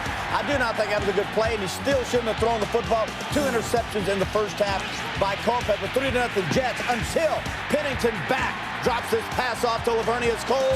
Gets in between the zone, the linebacker in the corner. Takes it in, 10-0 Jets over the Vikings. Michael Vick, number 7, quarterback for the Falcons, injured right shoulder. Missed last week's game. Back in action. Back. This ball deflected by Julius Peppers, the second player taken in the 2002 draft. He then laterals to Todd Weiner. Weiner then laterals to Michael Vick. Vick says, here I go, 28 yards later, nice job. So that led to a field goal. And then T.J. Duckett, rookie running back out of Michigan State, takes it up inside out, bounces to the outside, Jimmy. 7-yard score. Falcons on top of the Panthers, 10-0 at the half. All right, Terrell Owens. Man, hey, guys, you know what? Kind of reminds you of my body, doesn't he? All buffed up and everything. There it is, Terrell Owens. Terrell Owens, fade route, up in the air, touchdown, a 4-yard reception. No Sharpie this time. Gives it to a 49er fan. He drops it. 49ers up by 7. And then Brooks to Deuce McAllister out of the backfield. Touchdown of 4 yards. 7-all. And then Garrison Hurst inside. 2-yard touchdown. Got a heck of a ball game here in the third quarter. 17-10, 49ers over to the Saints. Marshall Faulk, 158 rushing last week, already 131 in this football game against Seattle. Takes this reception on an all-out blitz. Touchdown, his 116th of his career, tying him for 7th all-time in the NFL. Dilford back for Seattle. 79-yard touchdown pass to Corn Robinson, the first touchdown reception on the season by a Seattle receiver, the first reception by a Seattle receiver in this ball game. It's 10-7 St. Louis until Maurice Morris. Here we go. Turn it on. Didn't go to Villanova, did he, Howie? No. Didn't go to Louisiana Tech, and I know he didn't go to Harvard, but it doesn't matter. He can flat run, 97-yard touchdown. Seahawks 14-13, JB. That was Corey Ju. All right, Broncos allowed their first quarter points of the season, but they're trailing 13-6. Dolphins have beaten the Bills 4 consecutive, but trailed by a touchdown. Ravens have beaten the Jags 4 consecutive, but it's all knotted. And while Terry wipes his mouth, we'll come over to Jimmy and talk about the first half of this game. Oh, yeah, Matt Millen, you got to give him credit. He inspired the team. Now, Terry, you didn't see this. You was over there taking medication. Yeah. But it was on camera. It was on camera. All those players looked up to the press box and said, I'm not the coward. I'm playing hard. Well, you know what? I got a feeling, we didn't get a chance to talk about this in the pregame, but I got a feeling that the Detroit Lions football players know who the player is that he's talking about, 1, and number 2, that this wasn't the first time it's been addressed. It was addressed privately also beforehand. Who is it, Tony? Oh, you know, get off that. Give it up. Give it up. Give it up. You might get quoted. You might get quoted. We don't know if it's a defensive player. Oh, geez, you're so weak. That's your foul. He's either way. Thanks, by the way, that medicine Listen to you. Listen to you. Did you hear this? Visa halftime continues after this. I thought it was what club was that?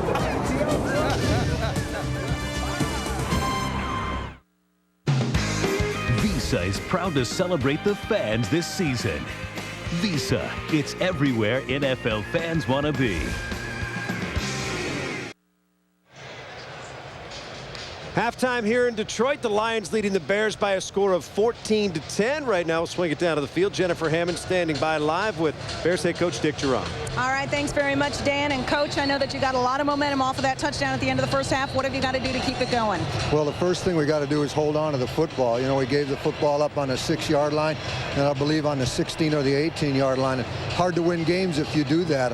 Our team did a nice job of coming back after those two things, but can't give the ball up like that. From a defensive standpoint, do you need to concentrate more on trying to shut down Detroit's run game? You know, we would like to do that, but I'm not disappointed in our defense right now. You know, turning that ball over has really hurt us, put us in awful field position. All right, good luck in the second half. Head coach, guys, let's send it back upstairs to you.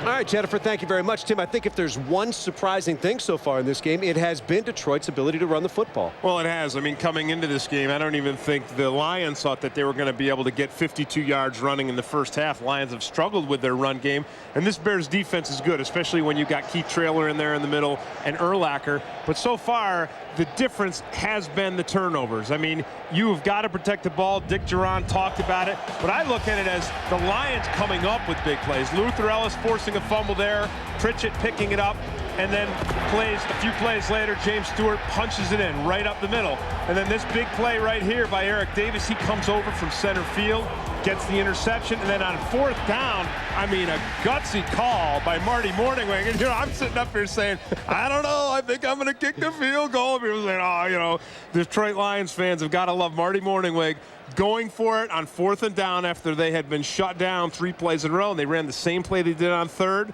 but they came up with the touchdown. And, you know, I think, again, James Stewart is running very, very well, running very, very hard. And I think coming into this game, the Lions felt like against this defense, they were going to have to throw to open up the running game. But Stewart has given them enough of a running game to open up things in the throwing game for Joey Harrington. How much of a momentum swing did we see at the end of the first half when Chris Chandler marched the Bears down the field and got that touchdown? Well, that was big. I mean, you know, the Bears were down. They had the 2 turnovers, but having Chandler be able to march right back down the field in that 2-minute drill tells the Bears that, look, all we have to do is protect the football. If we protect it, Chandler has the arm. He has the ability to march us downfield. And don't forget, let's go all the way back to the beginning.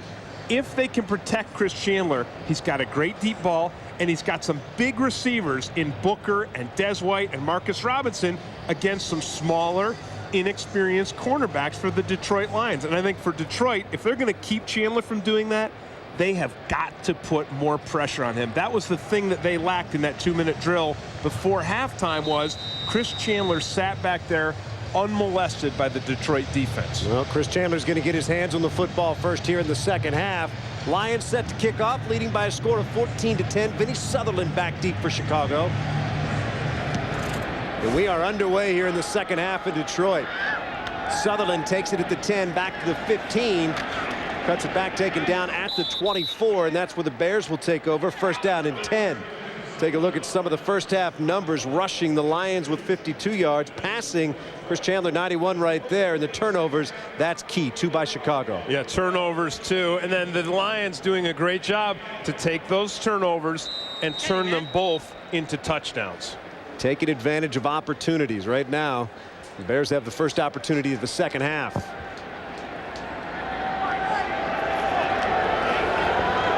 Chandler up to the line. Chris Chandler starting today. Jim Miller, the regular Bears quarterback, out with tendonitis in his right elbow. And the give is to Anthony Thomas, met right at the line of scrimmage, falls forward, picks up a couple. It'll bring up second down. Well, Dan, right before the half, Chandler was not pressured, but before that, he was. That's one thing the Lions have done well all day long. They have been on top of Chandler. They've been knocking him around. They've been in his face. And I think on that play, that last play we saw, that was the interception. I think they even caused it. So sacked twice, hit 5 times, hurried twice, 1 interception, all that in the first half, but none of that on that last 2-minute drive. 4 receivers in this time for Chandler, 6 defensive backs for the Lions on second down and 7. Chandler throws, gets it out there, picked off almost. It was in and out of the hands of Andre Goodman. And I'll tell you, the guy that got him, the guy that got Chandler that forced that pass was Luther Ellis again. He may have gotten a flag, though. And indeed, it looks like he did. Penalty coming up against the Lions. Boy, Ellis, he's having a big day today, Dan. Personal Watch him right here. Roughing the passer, 94 defense, spinning the quarterback and slam him in the ground, 15 yards, first down. Yeah, there's no question, because there's Ellis. He's got it. Chandler's got the ball off. And you know, I was talking with an official the other day, and Ellis doesn't like it because when you're a defensive lineman and you got a hold of the quarterback there, you don't know if he's holding the ball or he's gotten rid of the ball. And the official said to me, he said, look, whether you like it or not, the rule is that the presumption is that the defensive lineman knows he's gotten rid of the ball. And if you don't know he's gotten rid of the ball, well, too bad. That's just too bad for you. That's the way the rules are. Chris Chandler's had numerous problems throughout his career with concussions. Back in under center here, giving it to Anthony Thomas. Thomas met behind the line of scrimmage. Nowhere to go there. Loss of one. It'll bring up 2nd down and 11. Dante Curry coming up from his linebacker position to make a good play for the Lions. And I think I like what I'm seeing right now from the Detroit Lions defense. They're coming aggressively. They're putting pressure. They're going upfield. They're saying, you know what? Let's pressure this offense. And they hit Anthony Thomas behind the line of scrimmage. You know, we talked about Anthony Thomas at the beginning of this game. His biggest problem this year, I think so far, has been not getting clean to the line of scrimmage. 2nd down now. 3 receivers to the right for Chandler. Instead, they'll run it left with Thomas. Tries to cut it back across the 40 to about the 43. Taken down there by Luther Ellis. Same thing, Dan. He is not getting clean to the line of scrimmage. The Detroit Lions are starting to take over this line. Look at it right here. James Hall's up in there. Lots of Detroit Lions defenders on the other side of the line of scrimmage. Very interesting in listening to Jimmy Johnson at halftime talking about the fact that Matt Millen's comments, as you've alluded to, might have really fired up this football team. Not necessarily the way you want to do it, but it may in the end work out. Right now the Bears trying to work out a 3rd down and 9. Chandler straight drop in the pocket, throws, gets it out there complete to Baxter. Baxter in Lions territory down at the 43. Gain of 13. Chandler down in the backfield. And it looks like he's holding his left hand. Well, Chandler got just enough protection, but the pressure again came up the middle, and I think it's Kelvin Pritchett. If you watch, just after Chandler gets rid of this ball, nice job by the tackles. They give him some time, and Pritchett comes right down on top of him. And it looked to me like Pritchett, he's got him there. He tried to get off him, but too late. It's interesting, those calls. What's roughing and what isn't. Chandler stays in the game and gives it to Anthony Thomas. Thomas trying the left side of the line, falls forward for a couple. Again. Right now for a game break. Let's return to James Brown in Los Angeles. JB. All right, we'll keep it right here for just a moment. Lions leading 14-10. Yeah, and again, Anthony Thomas not clean to the line of scrimmage, Dan. And that's one thing that we saw time after time in looking at the films. Anthony Thomas taking a lot of the heat for the lack of a running game in Chicago, but as you said, you need to get clean to the line and get a chance to get going.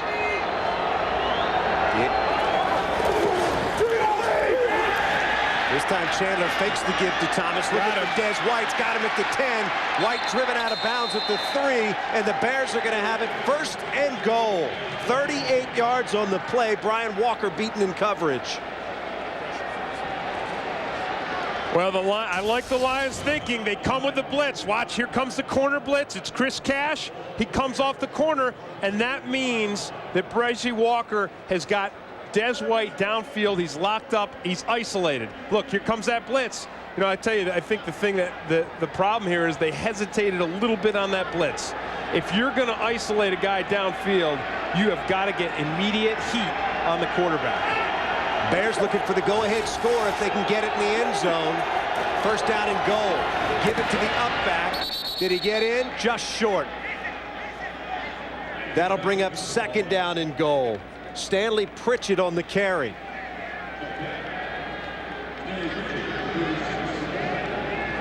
Bracey Walker coming up to make the stop for Detroit. But the Bears are now just inches away. Well, I like that play. A little misdirection play. They send the fullback one way. They send Anthony Thomas, the running back, the other. And Chandler hands it off to the fullback instead of the running back. Now it's Shelton in front of Thomas on 2nd and goal. Chandler with the give to Thomas. Straight ahead, barrels his way in. Touchdown Bears. Just power on power in the middle of that line, and the A train wins the battle. So Chicago comes back, led 3-0 earlier in this game, but trailed 14-3 at one point. Now the Bears have reclaimed the lead. Well, I think you said it. It's the power of Anthony Thomas, because he hits the line, and there are Detroit defenders there. It's not like he had a clear hole to slip through. He gets a high five from his coach, or the low five, because that was a very, very good effort by Anthony Thomas to blast into the end zone. Edinger for the extra point. Puts it up and it's through. So the Bears have scored touchdowns on their last 2 possessions, and they now lead by a score of 17-14 after going 75 yards for the go-ahead score. We'll be right back after this. Fox NFL Sunday is brought to you by Chevy Trucks, the most dependable, longest-lasting trucks on the road.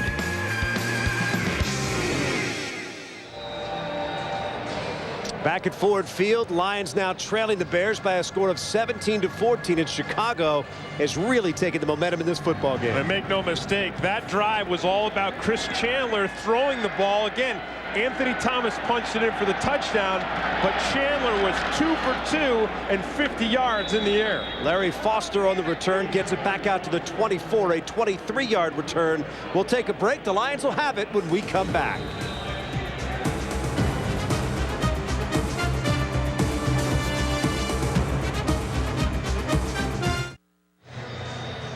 Chris Chandler on the sideline for the Bears over the last 2 drives, both of which have resulted in Chicago touchdowns. He is 8 for 8 for 124 yards. You see him holding his hand. He got smashed his hand. He got banged around on that drive, but he was able to beat the blitz for the big pass to Des White. Joey Harrington, the Lions back on the field. It's James Stewart coming around the left side, and Stewart's got a lot of room out there. Not normally what you would expect from James Stewart to go from one side of the field to the other. Wow, that was a really nice run by James Stewart. And you're right, you think of Stewart, you think of straight ahead, power running, but he hits this, he sees nothing. He almost gets tackled by Colvin, and it's a great job by John Owens, the tight end, to give him the backside corner.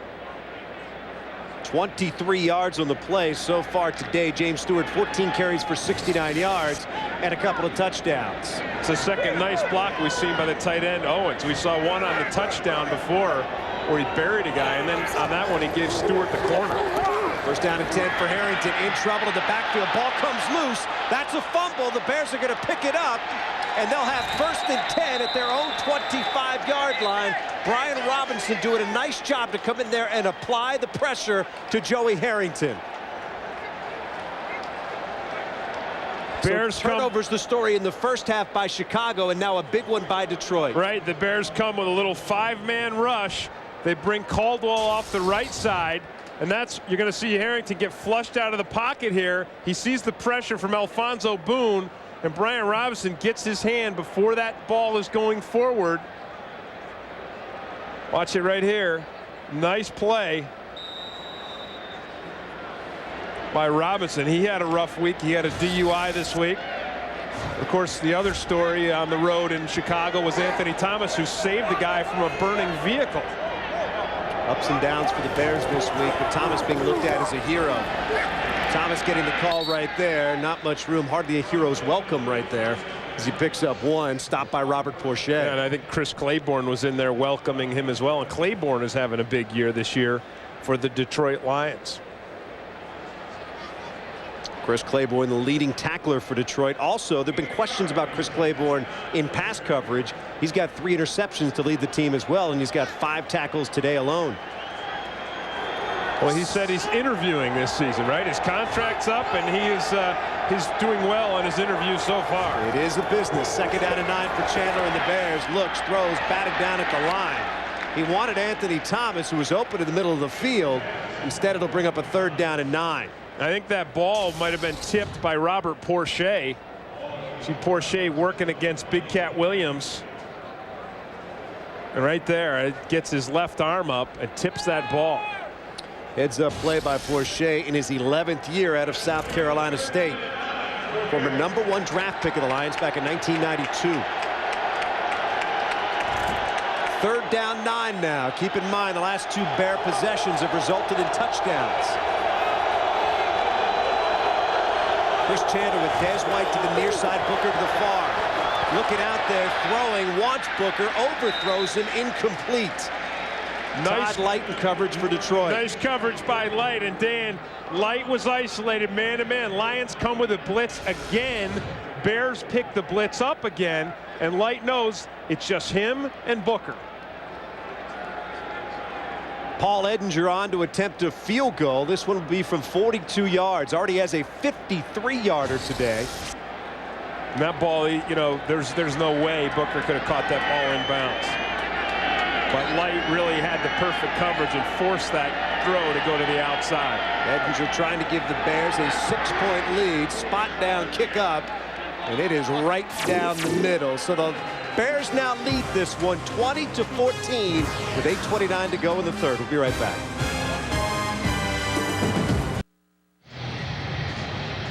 Back in Detroit, Lions trailing the Bears by a score of 20-14. Chicago down 14-3 late in the 2nd quarter, but they have stormed back with 17 unanswered points. Paul Edinger set to kick it off after his 42-yard field goal a moment ago. Larry Foster bobbles the ball in the end zone, picks it up at the 1, has a hold at the 15 and taken down at the 22. So Foster's had trouble handling a couple of kicks, and the Lions will take over their 1st and 10. One of the things about Larry Foster, you know, he's a receiver and he's catching this ball. He's turning his hands over and catching this ball as if it's a pass, but it's not. And his hands are actually backwards. And I think he's going to continue to struggle to field those balls until he turns his hands palm up. Well, Desmond Howard, one of the most sure-handed return men in the National Football League, was lost on the first play by the Lions, injured his hand. Larry Foster has taken over since. Lions have it now. Joey Harrington brings them back on the field, and they'll have to come from behind in this ball game now. 8:24 to go in the 3rd, and the Lions down 6. Matt Murphy out here as tight end, and they want to give him the ball a little bit as a changeup to the wide receivers. 1st down, Harrington to throw. Pumps Watts come to the other side of the field. Throws, it's incomplete. Swing it out to L.A. right now. Hey, JB, what's going on with Michael Vick? Hey, Dan, take a look at Michael Vick. How nice is it to have a quarterback who went, well, nothing there. Guess what? I'll take it myself. Outruns everybody on the football field. 44 yards. Longest of his young career. Most points scored against the Panthers this season. 24-0. Atlanta spanking the Panthers. Dan and Tim. JB, thanks a lot. You want to talk about a weapon, Tim Green? Oh, hey, I've said it for 2 years now. Last year, I said Michael Vick is the most physically talented quarterback ever to play in the NFL. Well, James Stewart doing a pretty good Michael Vick imitation right there. Out over the 40 to the 46-yard line. 24 yards and a 1st down for Detroit. And Mike Brown makes the stop. I got to tell you, Corey Schlesinger has to get the assist on this huge run because he takes out one of the best in the game. Watch Schlesinger's block on Urlacher. Watch him right here. Boom! He just takes him out of the play enough for James Stewart to spring this baby. And again, they are running the ball right at the talented Urlacher. 1st and 10 for the Lions from their own 46. Again, Stewart gets the call this time. A little bit of a hole in the middle. Gets across midfield. Down to the 49. Pick up a 5. Same play. They're just running the lead right at Bryant. And Schlesinger is just hammering away. You see the fist-to-fist thing there with Stewart and Schlesinger? I mean, Schlesinger is a horse now. I mean, look at his arms. I mean, he's a strong guy. And, you know, he's playing with a broken bone in his neck. Right? Remember that? I mean, they didn't even know if he would play. I don't know the name of the term of it, but he's got, you know, I think it's like... It's a broken bone you can play with. Right. It's a broken bone you can play with. Nonetheless, that thing's got to be hurting, and he's taking on Urlacher. Stewart gets the call again, and again straight up the middle, and the Lions are just having their way with the Bears defense. Mike Brown again has to come up from his safety position to make the stop. This is a luxury that the Lions have not had so far this year, Dan. A luxury of they've got a young quarterback. He's trying to feel his way. He's making good decisions. He has not had this run game. And I've always said a quarterback's best friend isn't his dog, it's his run game. And right now, Harrington's got a little bit of a run game going, and he needs it because he has struggled a little bit. As good as he's played, he's struggled a little bit in the second half of games this season. James Stewart, you can see there, very close to a first down. Very close. It's going to be third down and about an inch. Stewart today, 17 carries for 104 yards with those 2 touchdowns. The Lions so far, 19 rushing attempts, just 12 passing attempts.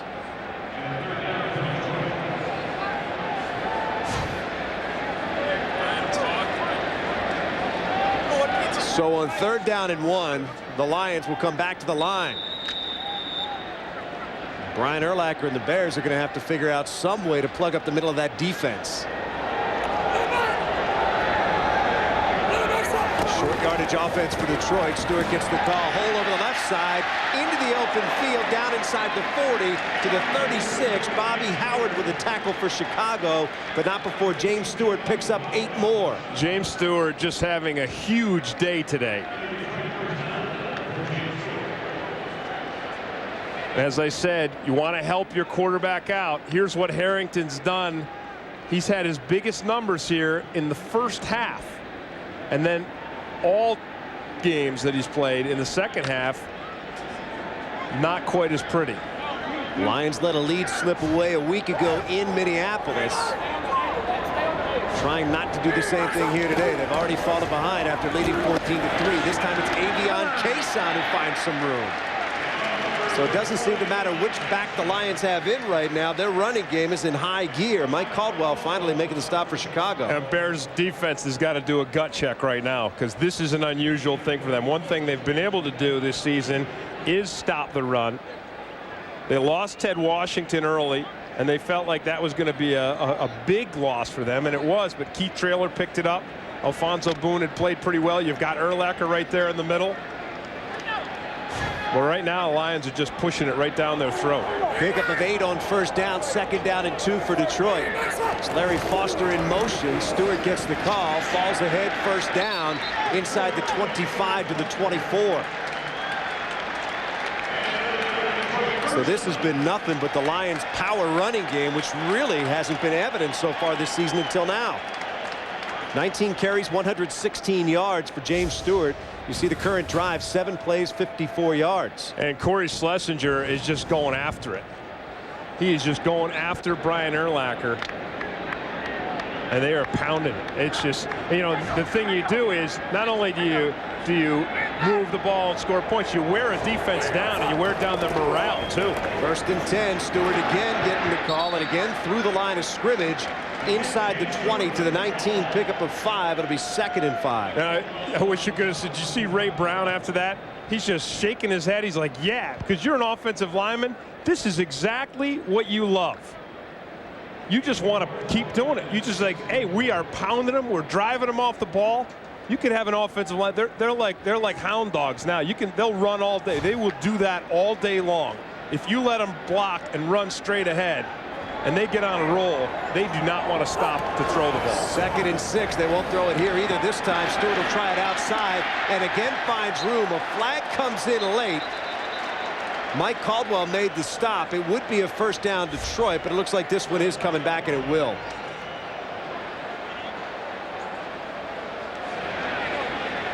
Holding, 73 offense, 10-yard penalty. Still second down. Again, it's the blocking, Dan. That's what they're doing up front. And, you know, McDougal gets the holding call, but it's too bad because there was so much good blocking up front. But now this whole thing is going to have a whole different tune now. And Stocker McDougal shaking his head. Well, Stocker McDougal had a critical holding call go against him in the Minnesota game just a week ago. Yeah, and a lot of people thought, you know, could have been the turning point of that game. I think if you want to check somebody's pulse right now, check Marty Morningwig's. Coaches hate it when things are going well, and then a penalty steps up. Second down and 16 now for the Lions. This time Harrington fakes the end around to Akeem. Now looking deep, throws it out there for Kason and throws it away. It'll be third down coming up. Boy, the Lions really had a rhythm going, just run after run after run. Their offense is pounding away, and then you get the penalty, and that's got to make Marty Morningwig sick.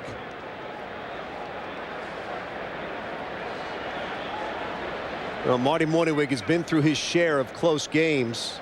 In the 2 years he's been the Lions head coach, they're 3-11 in games decided by 7 points or less. And what that tells you, Tim, is they're making mistakes at critical times in the fourth quarter of close games. Third quarter here, late third quarter, that's a critical mistake. Third down now for the Lions. They need 16. Harrington to pass. Blitz come. He's got to roll out to the left. Throws it out there. Looking into the end zone for Hakeem. Knocked away and incomplete. Flag down, though, back around the line of scrimmage. And, in fact, that's going to be a personal foul against the Bears. You want to talk about a critical mistake? There's one that goes the other way. Boy, they had him stopped, and now they gave him life again.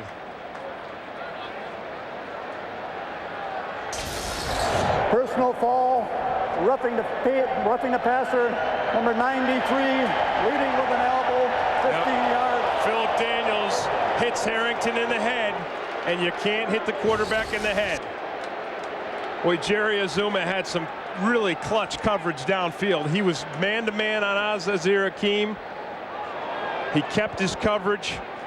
Good play all the way around, and then it's just a little bit of undisciplined play by Philip Daniels. You don't want that on a 3rd and 16, and that's what the Lions were facing right there. Now if I'm the Lions, I'm going right back to what was working. I'm going right back to that run game, and let's just pound it again. Well, Avion Kason, this time the deep back behind Harrington. Schlesinger the up back. It's Kason who gets the call, tries to cut it back, nowhere to go. Roosevelt Coleman coming up from his linebacker position to make the sure stop for Chicago that time.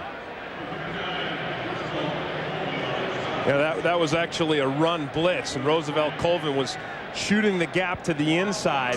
Urlacher's covering him to the outside, and so he gets Kason behind the line of scrimmage here. Nice play by Colvin. 2nd down 11 now. The Lions lose 1 on 1st down.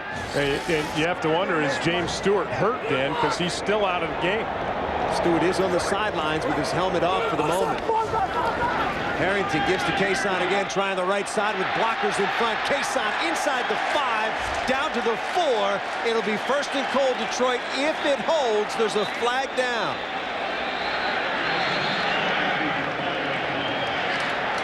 And it looks like this one's coming back.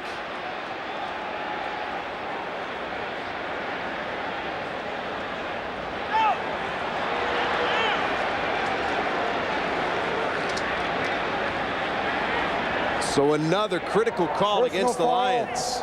51 offense, clip, 15-yard penalty, still 2nd down. Dominic Raiola, the guilty party right there. The 2 members of the Lions offensive line, McDougal and Raiola, with mistakes here. There's Raiola right there. He comes out. Boy, I don't know about that. Looked like he hit him right on the side of the leg with his helmet. Tell you to get your head in front of him there to look like he almost did. At any rate, the call goes against Raiola, and it's going to be 2nd down and 11 now. Stewart back in the game. He gets the call here. Another hole up the middle. Stewart inside the 25 down to the 23. It's going to bring up 3rd down. Routinely here, the Lions running backs are getting into that secondary.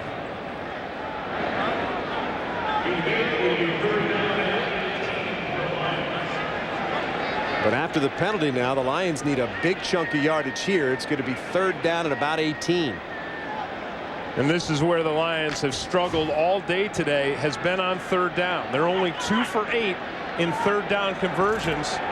And this is a big one. 3rd and 18 is a lot of ground to make up. Foster to the left, Hakeem to the right, back split behind Harrington. Looking out there, throws, got his man inside the 10. It's Avion Kason. Kason down very close to a 1st down. He's going to be just short. Mike Green with a stop for Chicago. It'll bring up 4th down for Detroit. They went for 1 earlier today, and the crowd is asking them to go for it again. Kason just comes right down the seam here. Spins around. It's a timing play. Harrington has the protection. That time Kason was concentrating on the catch and not the run. It looks like the Lions will need about 1.5 yards. They're going to call timeout when the play clock winds down and talk about this one for just a moment. The ball is sitting at about the 7. They need to get inside the 6, just short of the 5, to get the first down.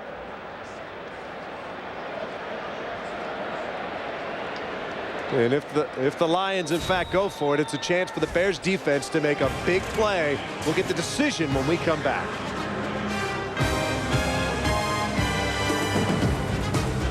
Fox NFL Sunday is brought to you by Southwest Airlines, proud sponsor of the NFL and official airline of Super Bowl 37. By Visa, it's everywhere NFL fans want to be. By GM Goodwrench Service Plus, your automotive service experts. And by Coors Light, it's up and it's good. Coors Light, official beer sponsor of the NFL. Rock on.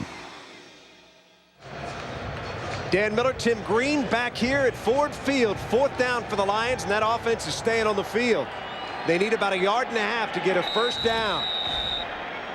They have been running successfully on the Bears, but this is a chance for Chicago to step up and make a big, big play.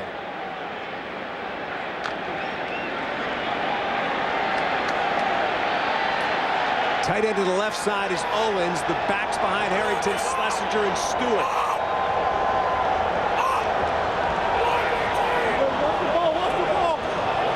Six seconds on the play clock. 5.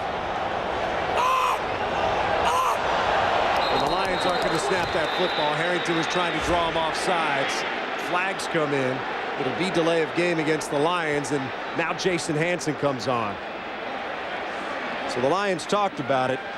Delay of game, offense, 5-yard penalty, still 4th down. And you know, Tim, for a head coach, that's got to be a tough choice, in particular with the way they've been running the football. Yeah, but 1.5 yards in a game that's this close, you want to get those 3 points. I mean, but I'll tell you the thing about it, think about this drive. Lions just churning up yards on the ground.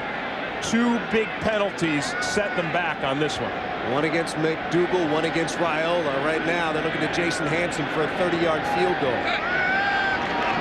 John Jett with the spot, Hanson with the kick. It's up and it is good. With 34 seconds to go in the 3rd quarter, we have a 3-point game. It's still the Bears in front, 20-17. They'll get the football back when we come back.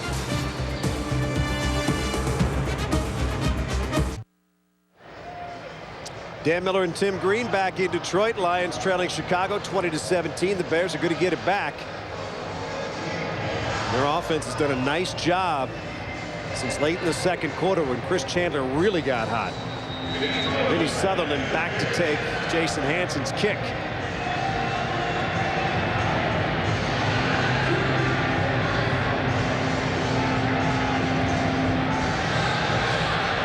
Hanson with a run-up sends it on its way. Sutherland coming to his left. He'll take it about the 7-yard line. Sutherland back to the 20. Tries for the 25, not going to get there. It'll be first down in Chicago at about the 23-yard line. 18 yards on the return. Well, most of the scoring today has come off of turnovers. Detroit's first 2 touchdowns coming after a Bears fumble and then a Bears interception. And then Chicago comes back right before the half. They drive down in a 2-minute drill, and Chris Chandler scores to make it 10-14 going into halftime. 52 of the kicking team. That's a 5-yard penalty re-kick. The second half, this 3rd quarter, seemed to belong to the Bears, right? Chandler drove down again, orchestrated, 50 yards passing, 2 for 2. They punched it in and scored. And then the Bears were able to capitalize on the first Detroit turnover of the game when Harrington fumbled, and that gave the Bears a 20-14 lead. But now we saw in this last series here, Joey Harrington getting huge help from his running game. His offensive line just blasting the Chicago Bears defense. James Stewart running like mad. I mean, the run game, just everything worked for them. The only thing that stopped the Lions and held them to a field goal was the Lions themselves with 2 critical penalties. Lions with another penalty right there on the kickoff, offsides. On the day, the Lions 7 penalties for 64 yards. The Bears 4 for 40. So the Lions will tee it up and kick it again. Ahmad Merritt is now deep for Chicago. So this time Hanson will put his foot into it at the 25-yard line. So Merritt should have a chance to give the Bears good field position here. Once again, Hanson sends it on its way. Merritt's going to take it at about the 5. Merritt back to the 10, the 15, cuts left at the 20, and he's got an opening around the corner. Merritt at the 35, the 40, chased from behind, just Hansen to beat, and down he goes. Jason Hansen did a good enough job of slowing it down to prevent a touchdown, but Ahmad Merritt with a huge return for the Chicago Bears, 63 yards.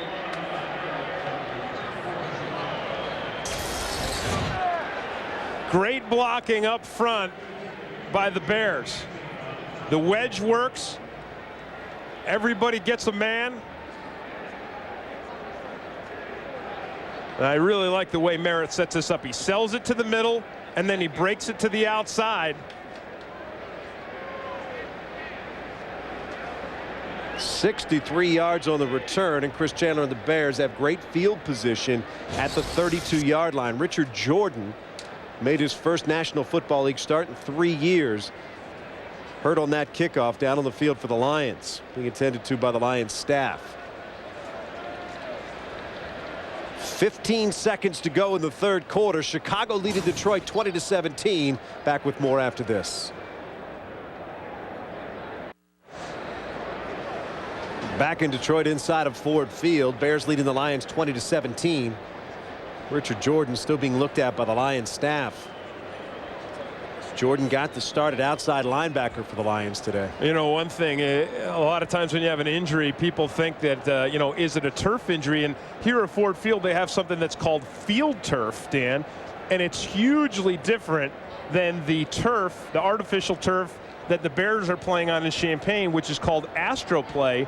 The Bears players, they hate the AstroPlay. The difference between that and this at Ford Field is every square foot of AstroPlay has 3 pounds of the rubber dirt. Here, every square foot of Ford Field has 10 pounds of a conglomeration or an amalgamation of the rubber dirt and the sand. And the rubber dirt is just chewed up sneakers. And the players have basically given this thing high praise. The players love this stuff here. And I don't know if this is a turf injury, but players have said, you know, we'd like to. There it is right there. You just see the stuff coming up, and it really is. It's like dirt, and I think the sand holds it together. And 10 pounds per square foot puts a heck of a lot more cushion than the 3 pounds per square foot you get in Champaign. You as a former player know what you feel like the day after you play on AstroTurf. These guys say you don't get that same soreness the next day. Yeah, I would have taken 3 pounds per square foot. I got 0 pounds per square foot a lot of games I played. You got cement. Chandler on first down gives it to Anthony Thomas. Thomas with a hole. Ball comes loose. It's down on the ground. There's a scramble for it. Thomas has already fumbled once today. The Lions say they have it. We'll see who's down at the bottom of that pile. They say Detroit has the football. I will tell you that Corey Harris put his helmet right on the football. There is no way you can avoid this. Watch Harris. He gets his helmet right down and pow, right on the football. It's a perfect hit to force a fumble. So we have talked a lot about turnovers in this football game. The Lions get the benefit of one right there. 5 seconds to go in the third quarter, and the Bears leading by 3. Well, the 2 previous turnovers that the Bears had were down in the red zone. One on the 6-yard line, one the fumble, and then the interception ended up on about the 18-yard line. So this is not going to be as easy for the Lions to convert this thing into points. And a real turn of events there. The Bears had great field position after the 63-yard kickoff return by Ahmad Merritt, but the Lions have it back now. Again to the running game. Stewart tries the middle of that line, gets across the 20 to the 21. Gain of a couple. It'll bring up second down. We have played 3 quarters of football here in Detroit. It's the Bears on top by 3.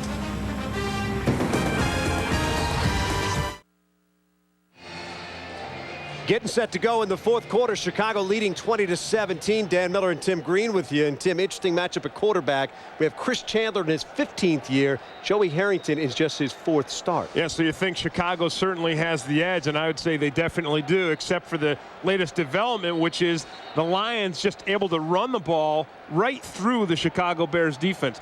If the Bears can't stop that, then they're going to be in trouble here in the fourth quarter. Well, as you have said, a running game is a quarterback's best friend, and I'm sure Joey Harrington as a rookie is finding that out today. Yeah, well, and I think then what has to happen is if they continue to get this run game, he's going to have to make some plays for the Lions to win this game. Right now in the second half, and we showed the statistics of him having a much higher quarterback rating in the first half than in the second half on average. Right now, he's only 1 for 3 in this second half. Joey Harrington brings the Lions to the line, trailing by 3, 15 minutes to go as we start the fourth quarter. Harrington to throw on first down. Check that second down. Throws it out there, incomplete. Looking for Larry Foster just outside the 30. It'll bring up third down.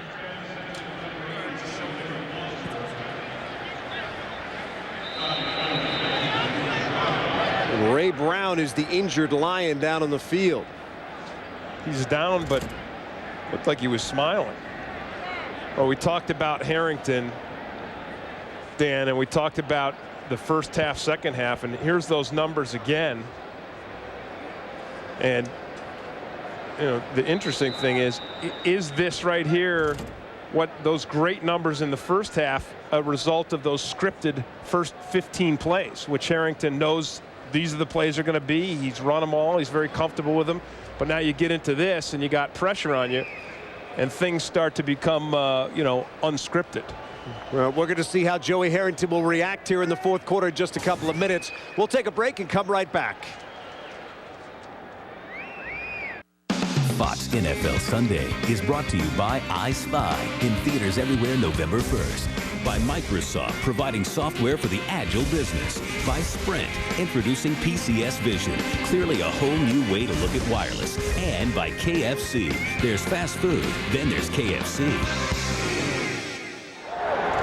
Back in Detroit, 14:56 to go fourth quarter. Ray Brown walked off the field.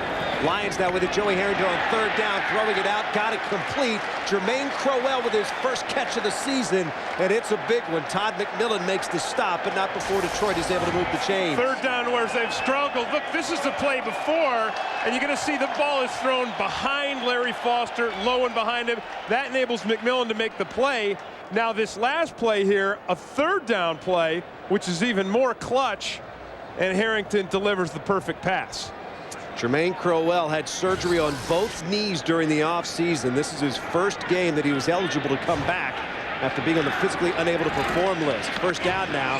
Harrington gives it to Stewart. No hole that time. Stopped at the line of scrimmage by Brian Urlacher. Yeah, that time Urlacher just absolutely pounded him at the line. But as far as the first half and the second half, James Stewart has had a huge day. Look at that. First half, 3.5 a carry. Second half here, 9.2, 129 yards today. And Dan, you alluded to it earlier. We talked about it.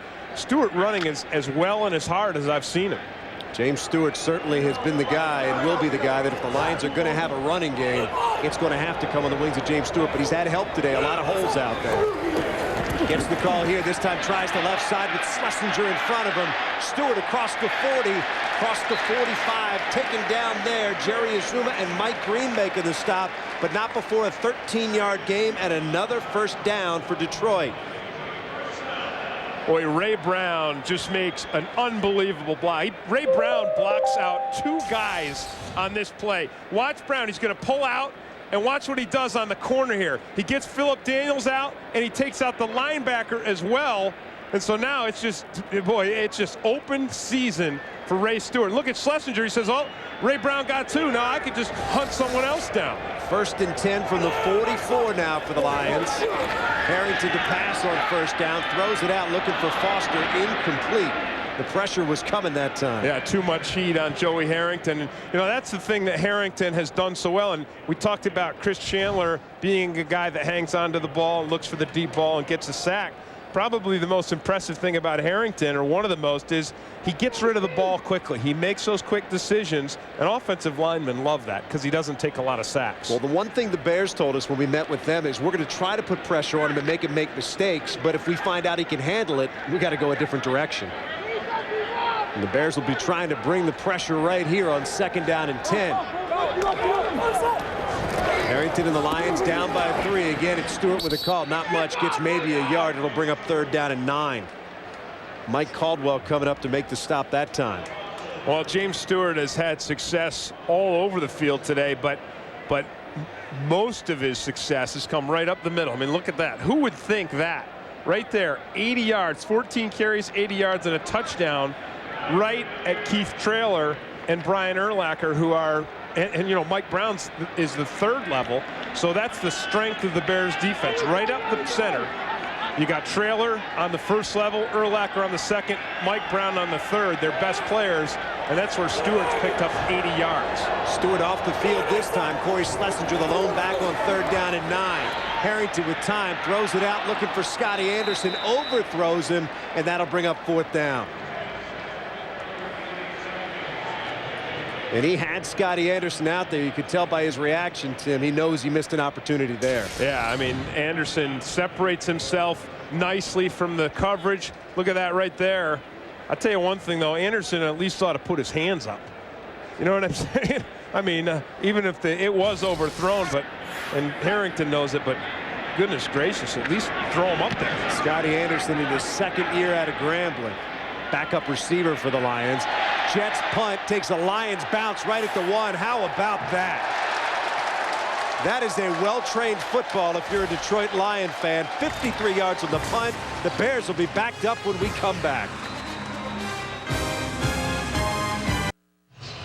Back at Ford Field, 11:49 to go in this game. Chicago with a 3-point lead. But they're in a bit of trouble right now, backed up at their own 2-yard line.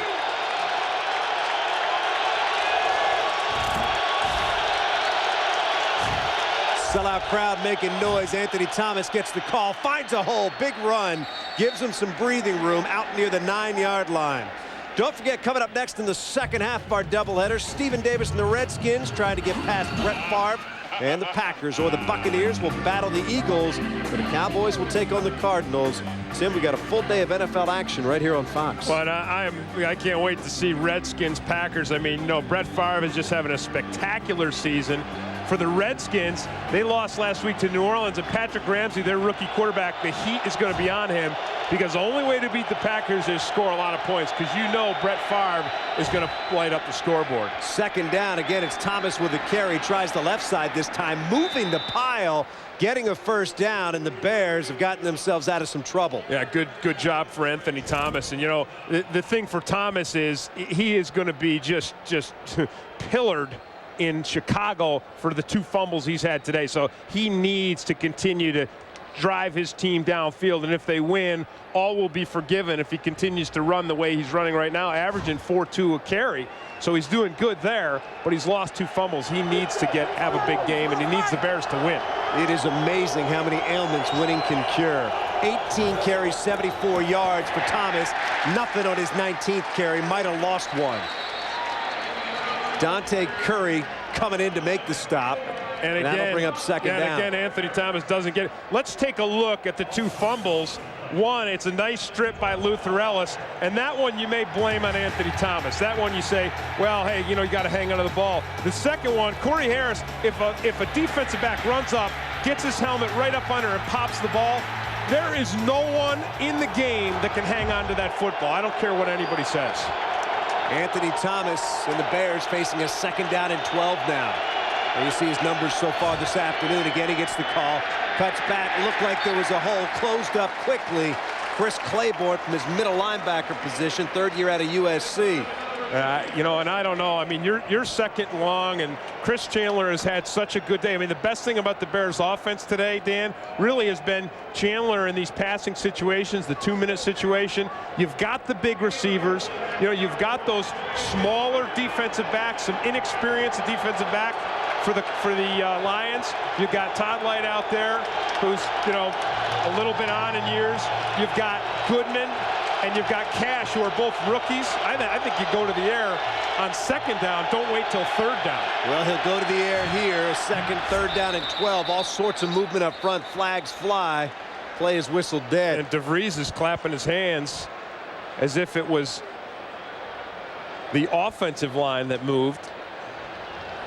And DeVries went shooting across the line of scrimmage.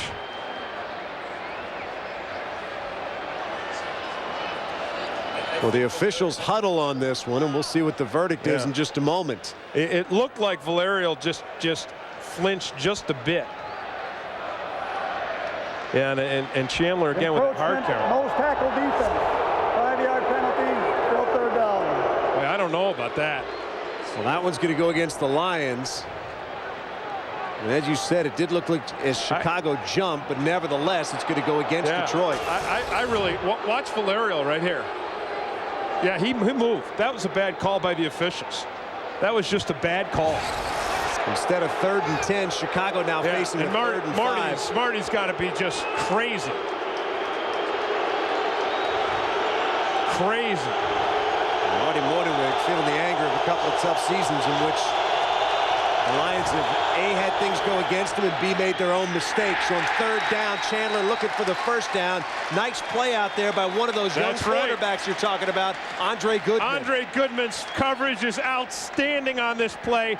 Des White again. White is a bigger guy. Oh, no, it's Marcus Robinson. Robinson, a bigger guy, a more physical guy. Look at Goodman, not intimidated at all. He stays right on it and breaks that pass up perfectly. Andre Goodman, 3rd-round draft choice out of South Carolina.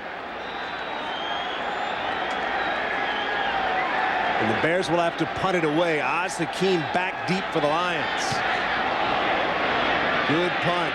Hakeem calling for a fair catch and making it at about the 31. You have to say, Dan, after that bad call on the encroachment, which should have been offsides against the Bears, that justice probably was served. And justice has put the football back in the hands of the Lions. We'll take a break and come right back after this.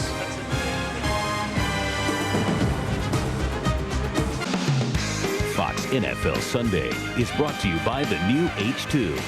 Hummer, like nothing else.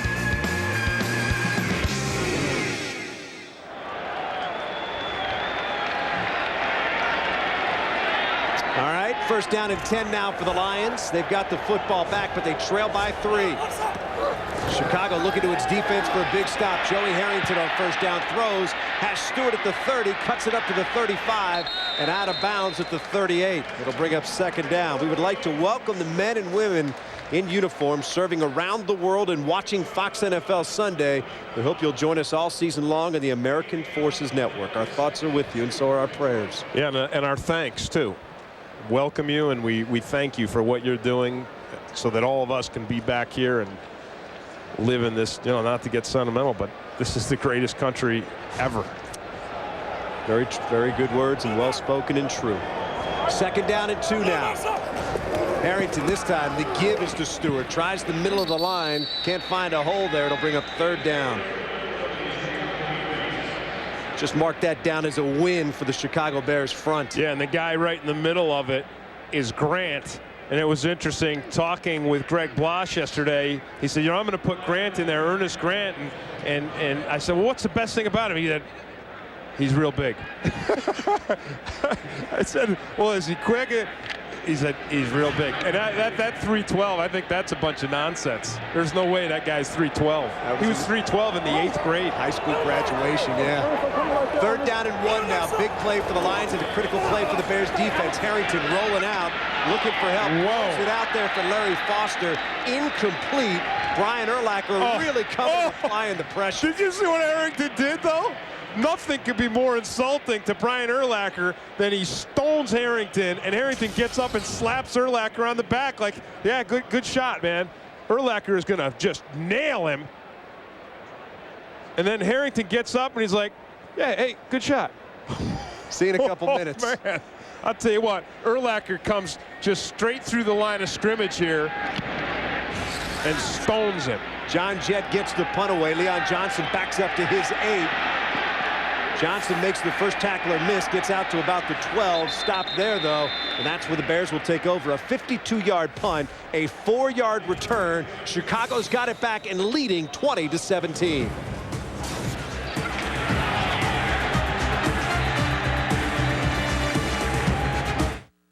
Ready for this?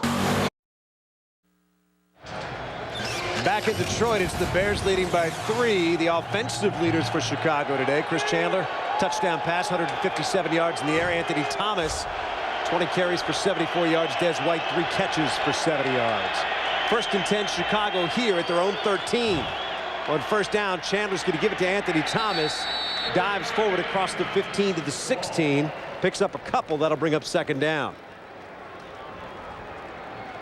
Now, one thing we've not seen from the Bears lately is a deep pass. We've seen a couple of attempts to Des White, one of them which was completed. Well, as you led to a Chicago touchdown. As you just pointed out, Des White, 3 catches, 70 yards. So White, starting off to a pretty big day today. Marty Booker, the lone receiver in the game, split out to the left. Shelton in motion.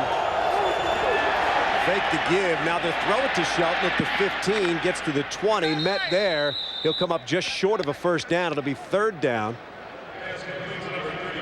for the Bears. Well, this is Bears football. I mean, that's where they want to be. Take 3 plays. Hang on to the ball. They've got a 3-point lead. It's got a lot of passing to it, this offense, a lot of the short underneath passes, but if John Shoup, the offensive coordinator, can work down the field, there he is there, playing it the old-fashioned way, run, short pass, underneath pass, run on third and short, he'll do it. Third down and 1 for the Bears. Deep back as Thomas gets the call, met right at the line. But spins forward and gets the first down. Nice individual effort there by Anthony Thomas. Well, we've seen Anthony Thomas make some really strong runs today. One of them certainly down on the goal line where he ran into the end zone, ran through 3 Detroit Lions defenders. Certainly hasn't had the holes to work with that James Stewart has on the other side. I agree.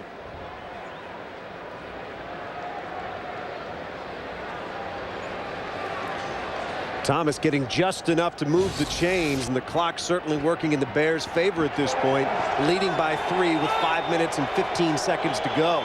I'm still looking for Chandler in that deep ball. The pitch this time to Thomas, trying the left side. But Thomas, with lots of room out there, picks up 8, maybe 9. It'll bring up second down and short. James Hall peeling off from his defensive end position to make the stop.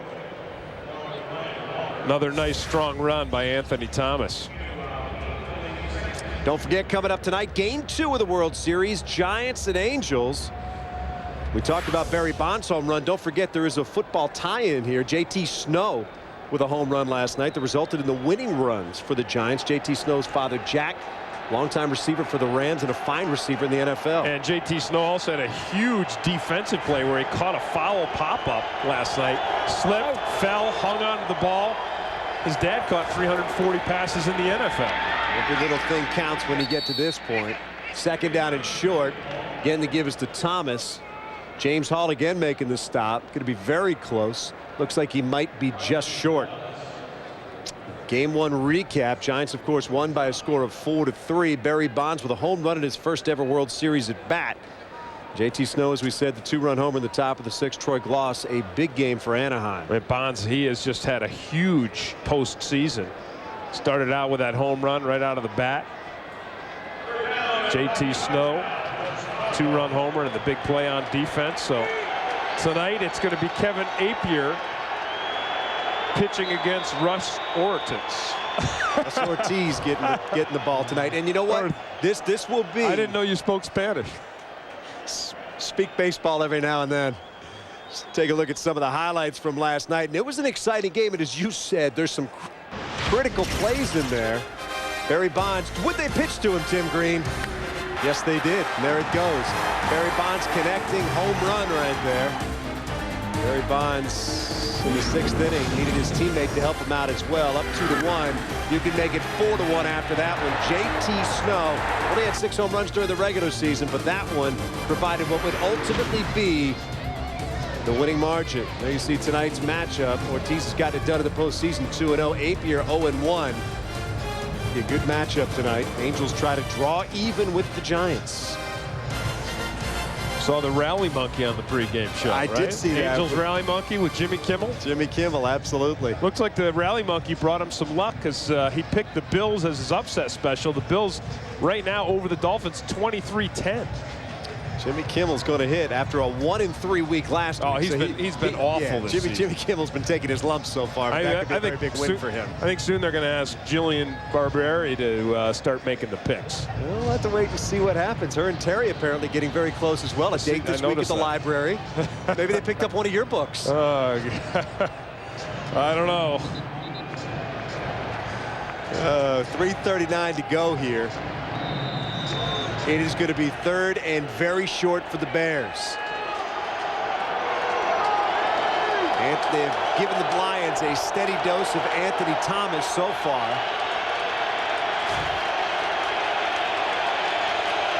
We'll see what they have right here. This time the give is to Johnson, who's in at running back. Going to be very, very close. It'll depend on the spot. Yeah, it is going to come down to the spot. Leon Johnson came in that time for Thomas. We'll have to wait and see where they place that football. Critical mark, too, because with 3:31 remaining in the game, the Bears can just continue to chew up the clock. And it looks like the officials are going to bring out the chains here. And indeed they will, with 3 minutes and 31 seconds to go, and the Bears leading by 3.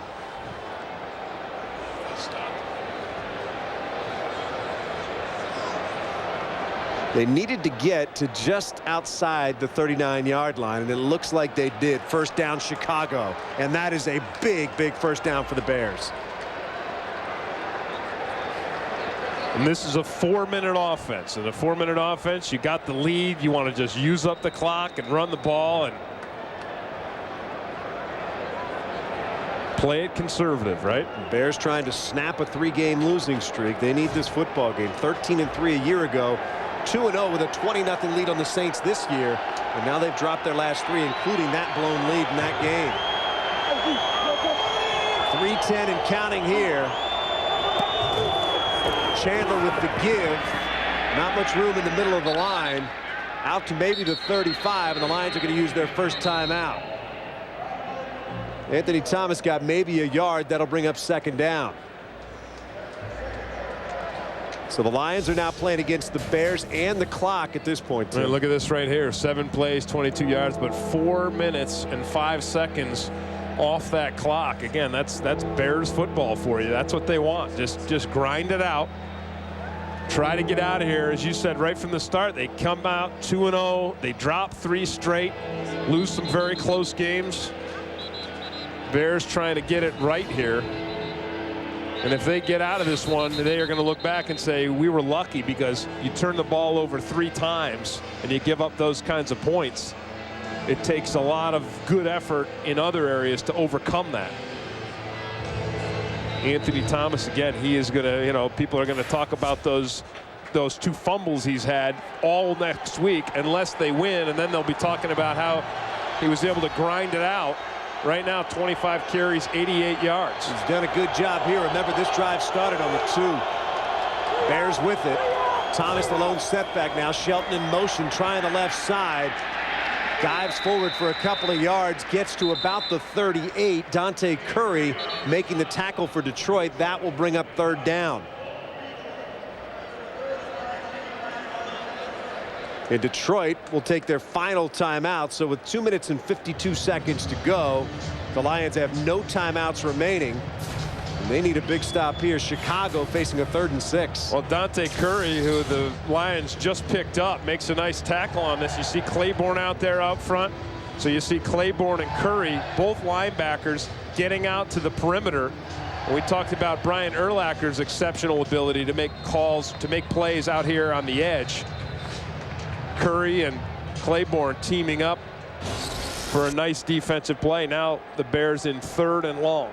This is a passing situation. 3rd down 6 for Chicago. Chris Chandler comes back on the field.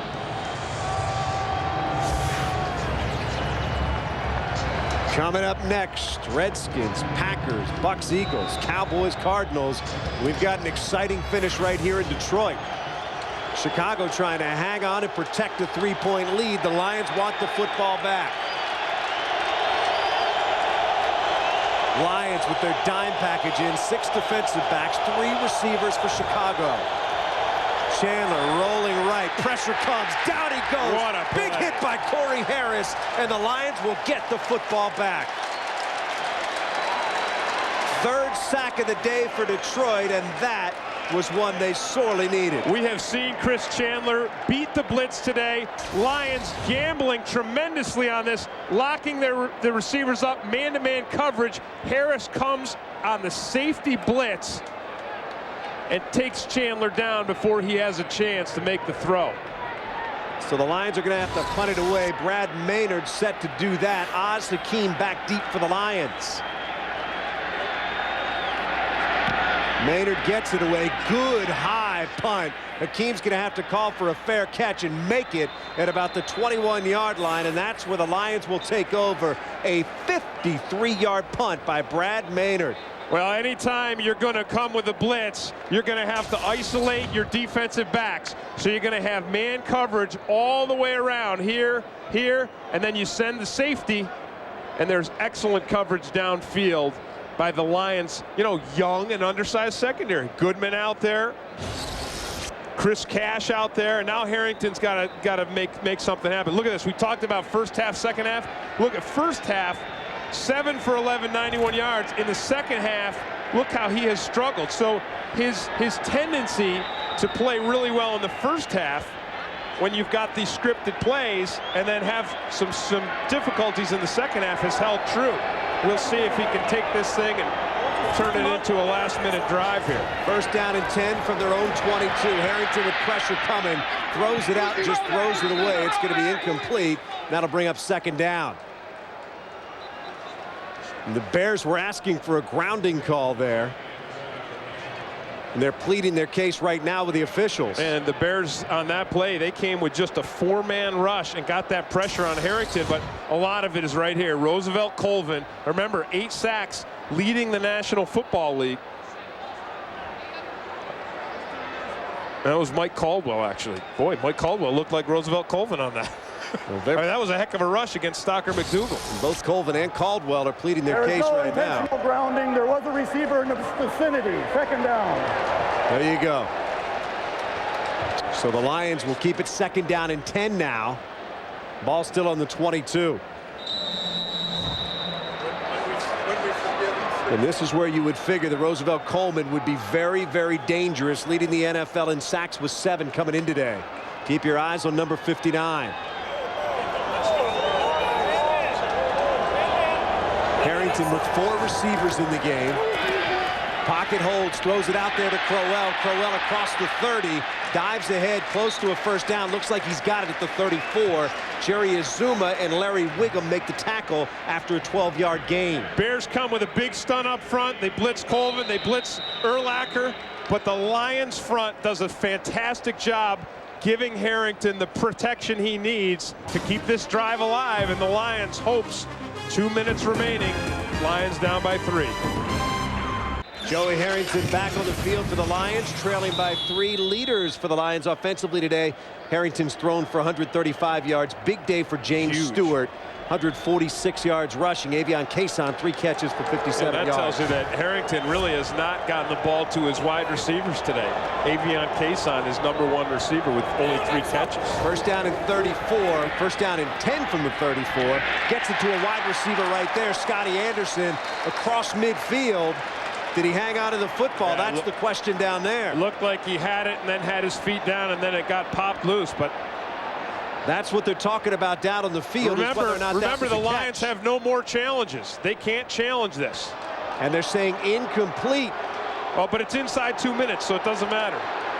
The challenge would come from upstairs, but incomplete. I just looking at that replay we just saw, I think that was a good call. I don't think he ever did have possession, but I would imagine that they are going to replay this.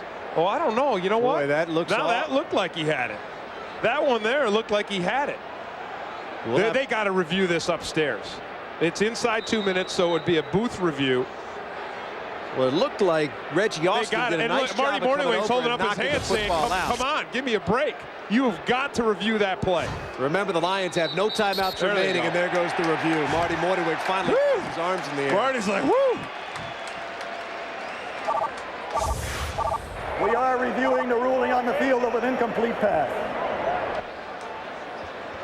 Take another look. It appears, Tim, as if he turns and takes a step right there. And then Austin came in and knocked it away. Well, we will leave this to the eyes right now of Bernie Kukar, who will go over and take a look at that play. And again, on the field, it was ruled incomplete.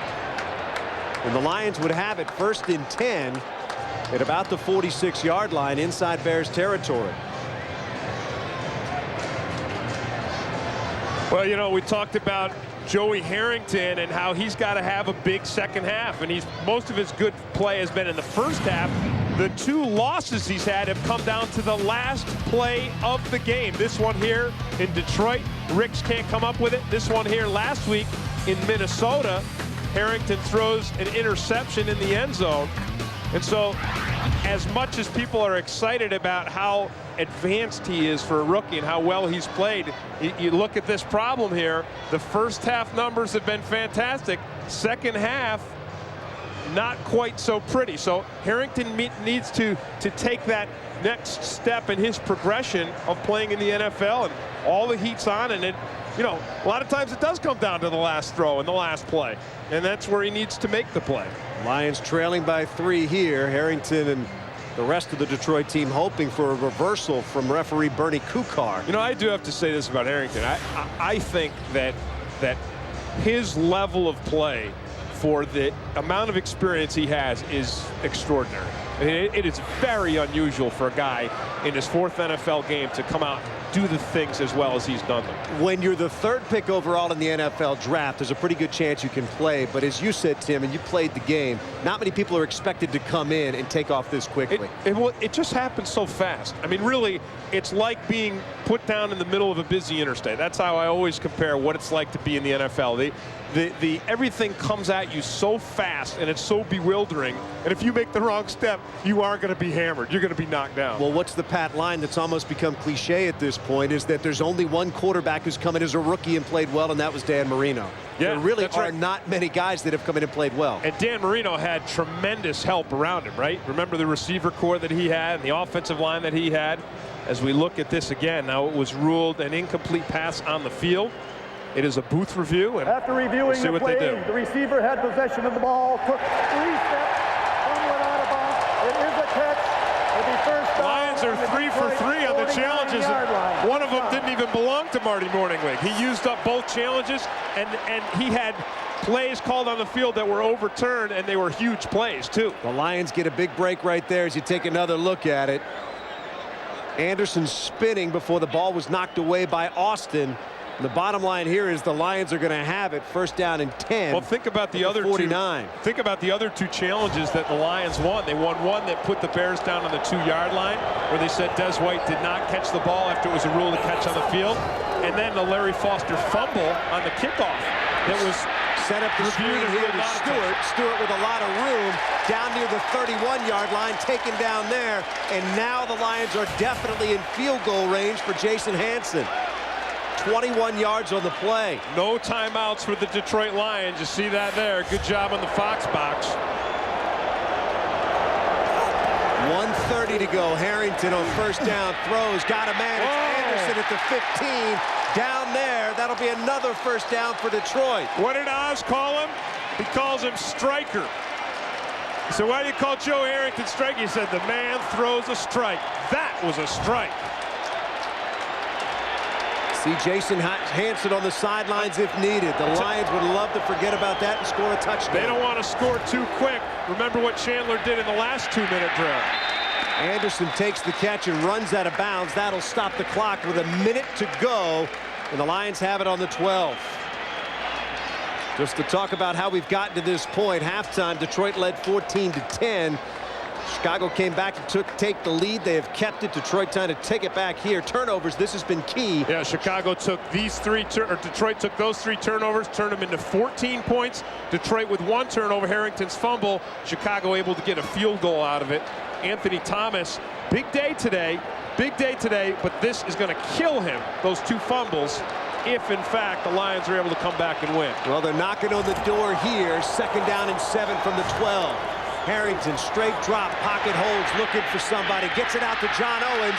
Owens at the 5, struggling forward, dives for the 2. John Owens gets the first down for Detroit. It'll be 1st and goal as the clock continues to move with 45 seconds to play. What a fantastic effort by John Owens. We've seen him make beautiful blocks all day long.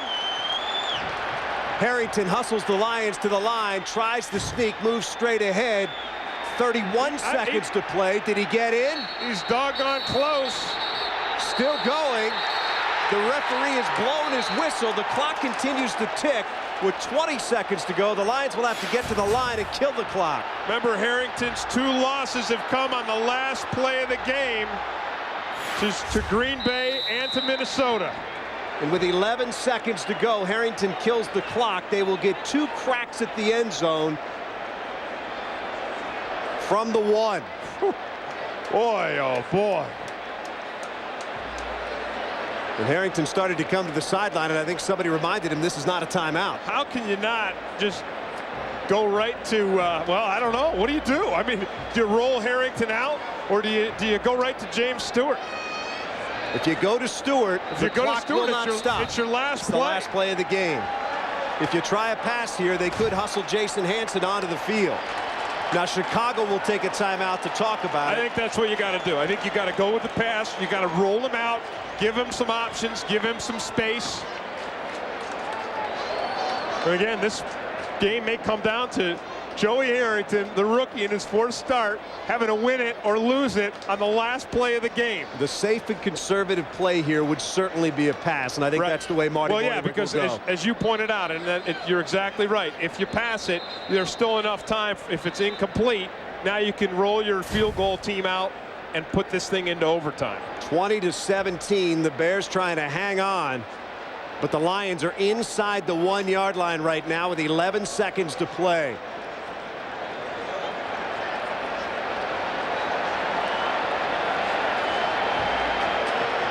Joey Harrington has really seen nothing but close games so far in his NFL career, just his 4th start. Close loss to the Packers. They beat the Saints, and a close loss to the Vikings last week. Everybody in Ford Field, 65,000 strong, standing. Harrington throws, incomplete, flag down. Absolutely.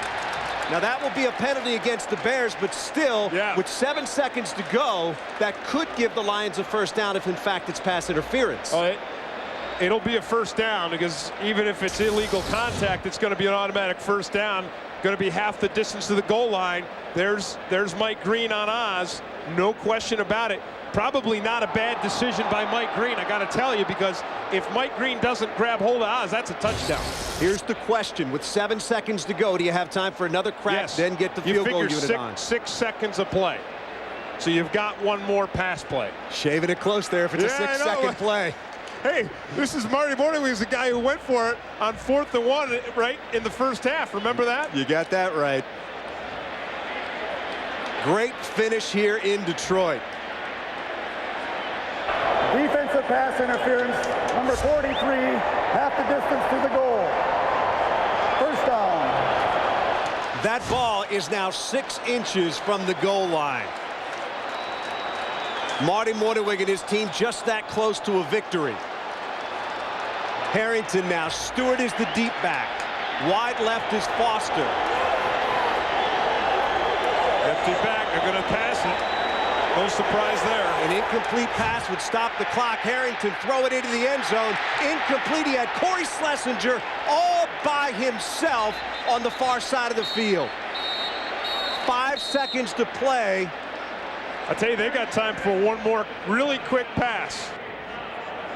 I'm going to tell you, there was no defensive player on Corey Schlesinger on the far side of the field. But that ball was thrown low and to the outside, and it was John Owens actually who he threw it to. It was the tight end.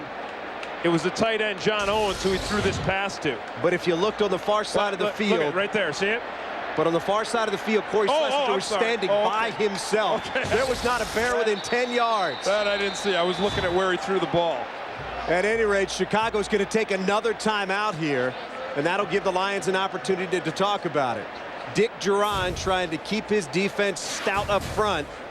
20-17, 5 seconds to go.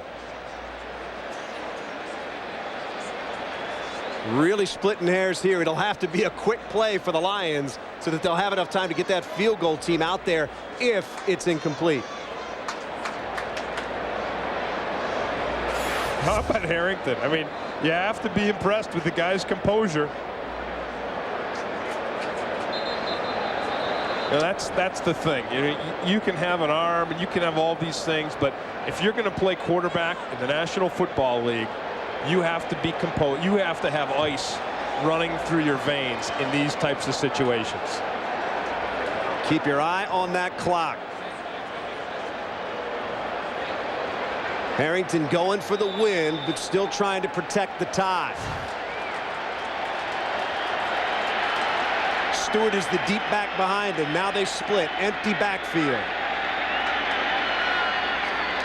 Harrington takes the drop. Blitz comes. Whistle. Flags everywhere. The play is dead.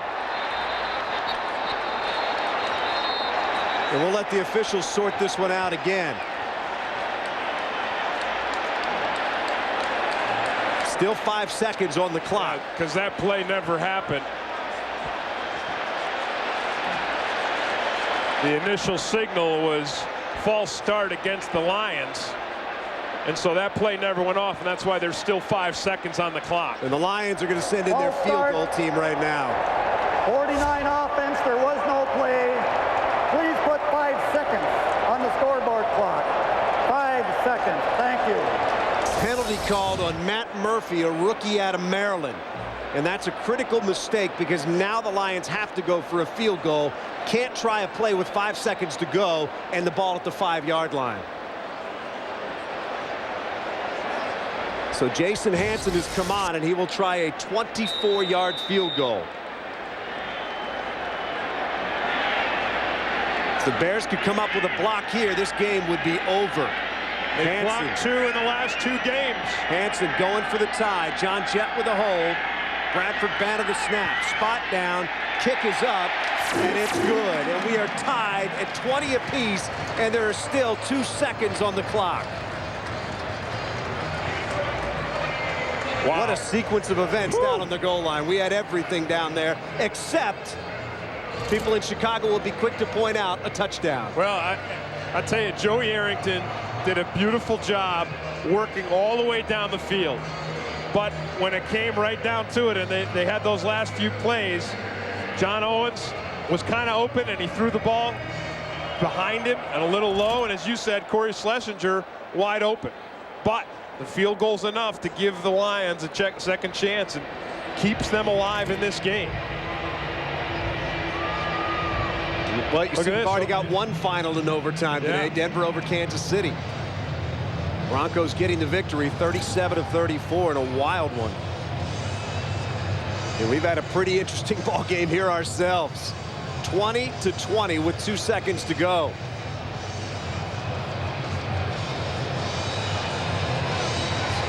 So the Lions will have to kick this one off as you get a look at Jason Hansen. His 24-yarder just a moment ago got us to the point that we are at.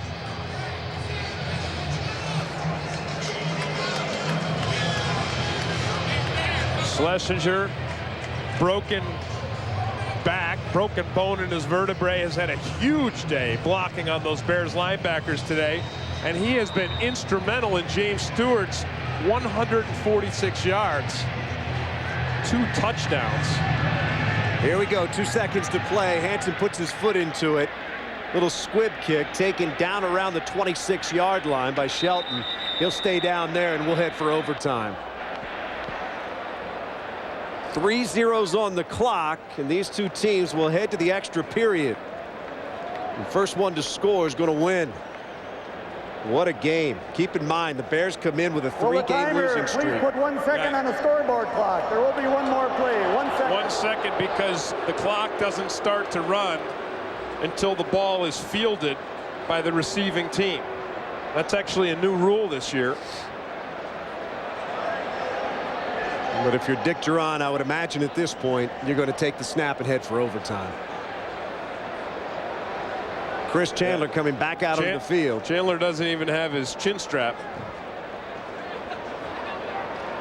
Buckled. I would take that as an indication he won't be going back to pass. Oh, there it goes. Yeah. But yeah, I think you're right. Judging from that formation, I've rarely seen a long pass thrown out of that Hail one. Mary out of that one? Nah, that would be a new one, I think. I don't think John Shoop's got that in the playbook. And that'll do it for regulation. We'll head for overtime now with the Bears and Lions tied at 20.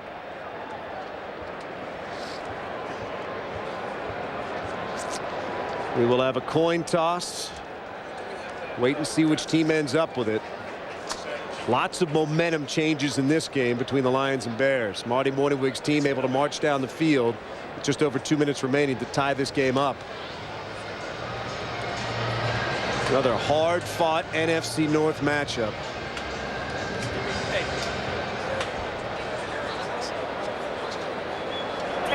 Chicago, you're the visiting team. Heads was called. Tails was called. Heads it is. Detroit has won the toss. You want the ball? Which way do you want to go? Well, that Detroit bodes won the toss. pretty well for the Detroit Lions. The home team, or the team that's won the toss, is a 4-4. I guess it's a split, but the home team's 6-2. The Lions, the home team here, they'll get the football first. We'll do that when we come back.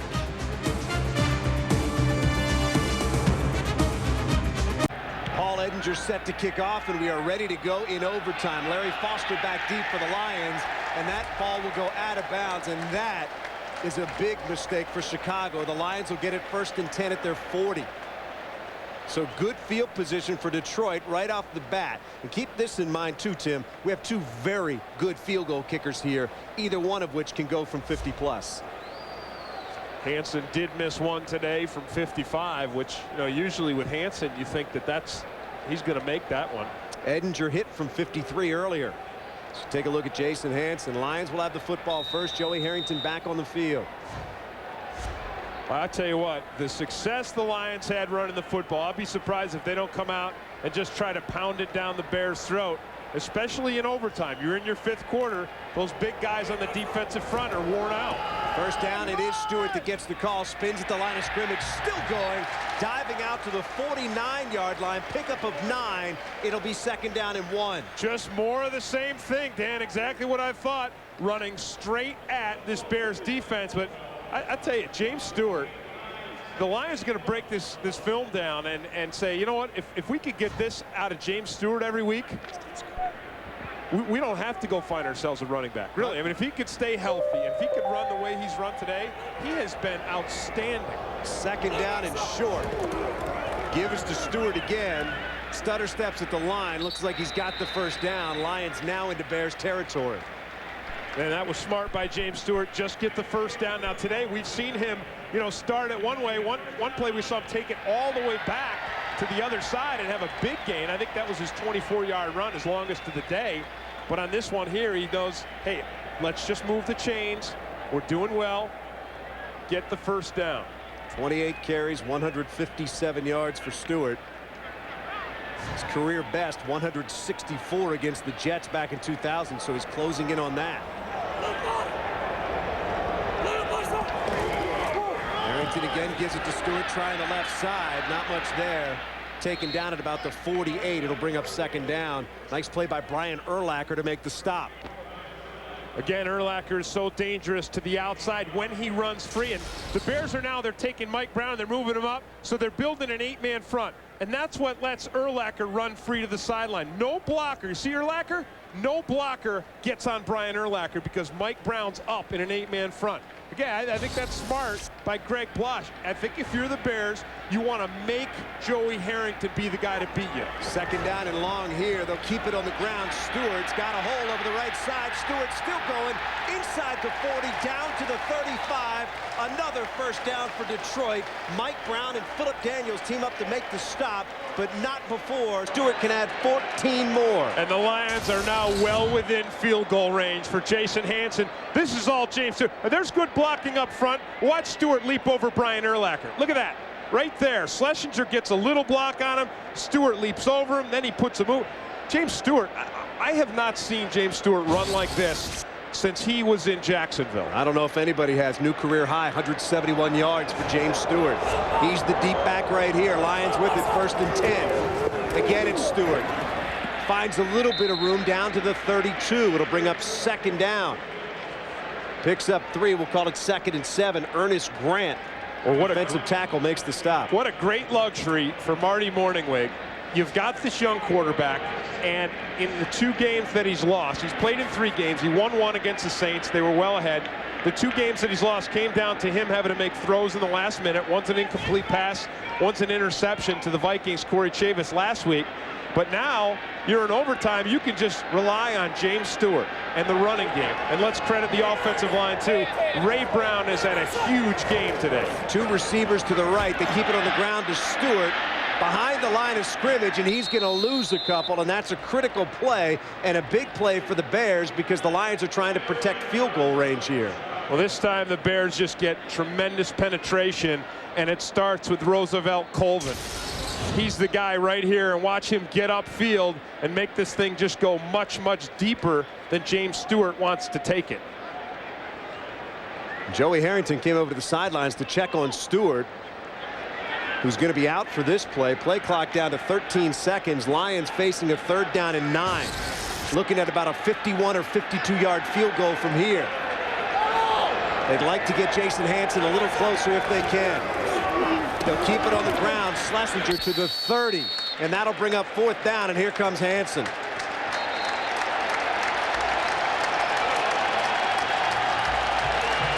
What's it going to be? 47-yard kick for Hanson? Looks like they might drop back about 8 yards to get a little more distance and give him a chance to get that ball up. We'll call it 48 yards from here. And this entire crowd in this stadium is on its feet. John Jett to hold. Hanson, who tied the game a moment ago, puts his foot into it, sends it on its way. It's through, it's good, and it's over. The Lions win it by a score of 23-20 on a 48-yard field goal by Jason Hanson.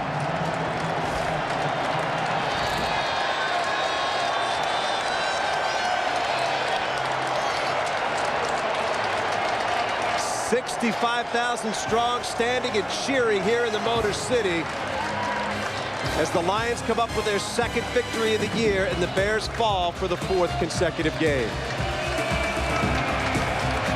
That's going to do it for us. A terrific game, an overtime victory for Detroit. For Tim Green, I'm Dan Miller and the rest of our broadcast crew here in Detroit. That'll do it for us.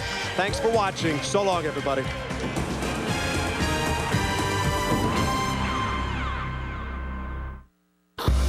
Fox Sports thanks you for watching this presentation of the National Football League.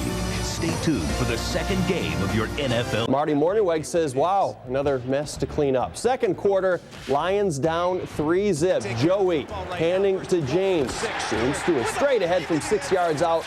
Lions lead. Same thing later. 4th down, Stewart off tackle and in. 14-3 Detroit.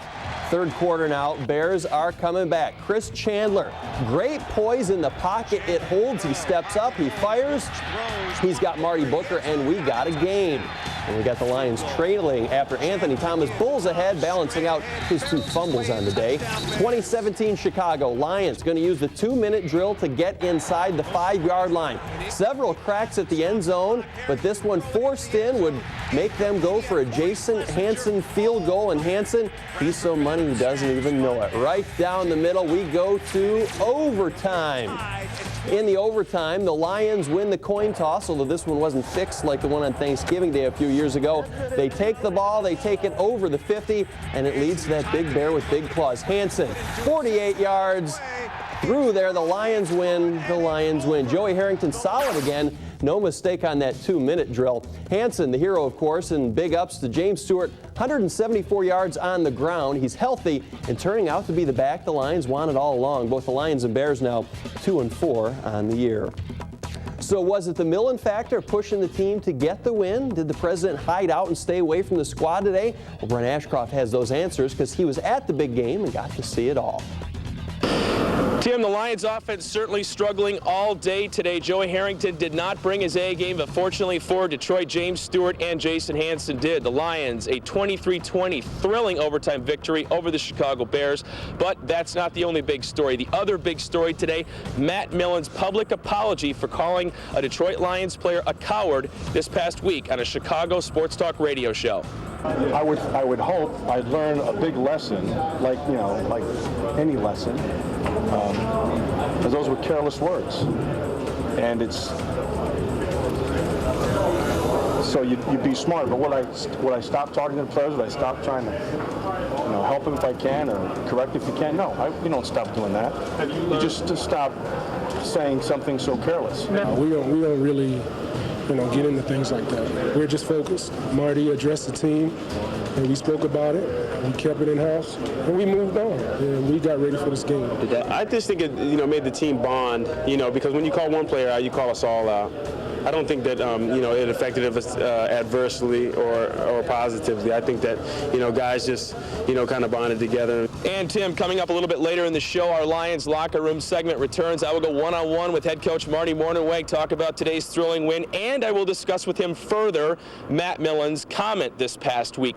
Did Millen officially apologize to Marty and the team today? You're going to have to stick around for that to find out. All right, that'll do it for now from Ford Field. I'm Brent Ashcroft. Tim, back to you in the studio.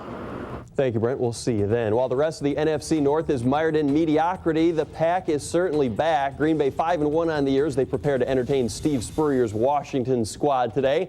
The old ball coach's team up 3-0 in the first quarter, but they would not lead again. Brett Favre handed to Amon Green. He's pretty good. Straight ahead, 24 yards later, he stretches and breaks the plane.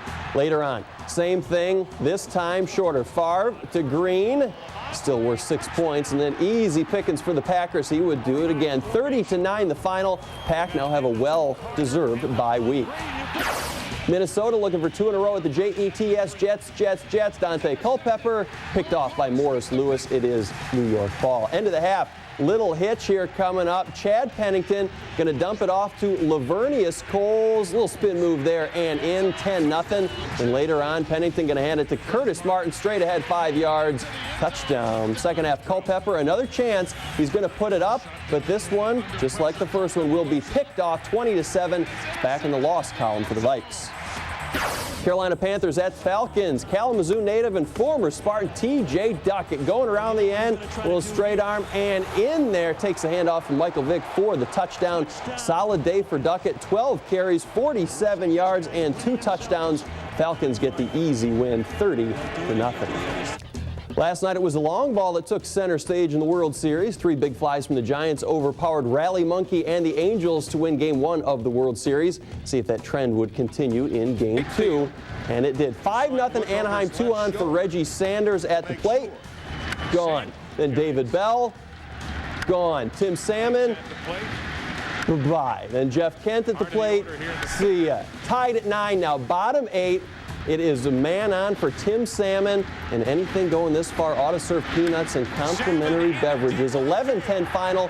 The World Series is now tied at 1. Still ahead on the Sports Ticket, our one-on-one interview with Marty Mornhinweg. What was he thinking when Jason Hanson stepped up for that game-winning kick? We'll find out. This week's What's Your Take poll on the bottom of your screen. While you're reading, check out this exclusive one-on-one with Marty Mornhinweg as he joins Brent Ashcroft in the Fox front row. Tim, thanks. Lions victorious today in a thriller over the Chicago Bears, 23-20. And Marty, I guess it doesn't matter in this league how you get it done. It's just a matter that you get it done. And today you got it done. It's hard to win this league, like we're learning. I've been waiting to get into an overtime game to see what we can do. And the fellas, I'll tell you what, this team, we talked about it a week or two ago. This team's a rock, man. They don't let anything disrupt the way they prepare and practice and play. And I'm proud of the fellas. You won 3 challenges and a coin flip today. And when you go back and you look at it, obviously a lot of things led to this victory, but those 3 things, intangibles, they were big. 3 challenges and a coin flip. Well, I wish that the officials would call it right the first time. In fact, I was out of challenges early in the game. And I told the official, I said, now you got to call perfect game, man. I'm out of challenges. And, that's part of the game. And in fact, I was talking to Bernie Kukar before the referee before the game. And I told him I used to think those type of calls and the crazy bounces even out over a season. Now I think it might be 2 or 3 seasons until those type of bounces and the calls and the coin flips go your way. Offense seemed to sputter a little bit today. Both of your touchdowns coming off of Bears turnovers deep in their own end. Joey not on his best game, but where would you have been without James Stewart? I mean, numbers are just staggering. 30 carries, 172 yards, 2 TDs, career day. Well, really, that was one of the better offensive football games that we've played, with the exception of our third down production, and that hasn't been good all year. And we're working and working and working, and all our hard work will pay off. And Joey struggled early, but then all of a sudden Joey puts together a drive at the end of the game to tie the game, gets it down to the 1-foot line, and he managed the game very well. And James Stewart, career high day, and when James is healthy, he does those type of things. Jason Hanson tied the game late. Jason Hanson wins it from 48 yards after the coin flip on that one drive you had. He's just the man, Mr. Clutch. Yeah, and there was no question in my mind what we were going to do, because 48 yards is a long kick, and you miss it, you give them field position. There's no question in my mind this is a big week for Jason Hanson. He wins the game, 48-yarder in overtime, and he's flying out right now to go be with his wife as they have a new baby. Marty, I wouldn't be doing my job if I didn't ask you about Matt Millen's comment earlier this week, calling one of your players a coward. He said that on record. You later went on record and said you disagreed 100% with that comment. He offered up an apology today through the media to everybody. Did he apologize to you? Did he apologize to this football team? I don't need any apologies, and what we say in private will remain private. And I've made my statement, and those are Matt's comments, and so you need to talk to Matt about that. And he's addressed it, I believe. If he hasn't addressed it, I'm sure that he will. But like I said, this team's a rock, man, and we just will not let any influence at all disrupt the way that we play and practice and prepare. Finally, 2-4 heading to Buffalo is better than 1-5 heading to Buffalo, right? Well, yeah, and really, if you step back and look at the big picture now, this is a team that's in the midst of building, and we're really inches away from having a much better record, and this game here will give us some momentum, and we need to put a streak together. We need to win 2, 3, 4 in a row, and then the confidence really starts showing. Lions 23-20 winners today over the Chicago Bears in overtime. Head coach Marty Mornhinweg. For him, I'm Brent Ashcroft. Tim, back to you in the studio.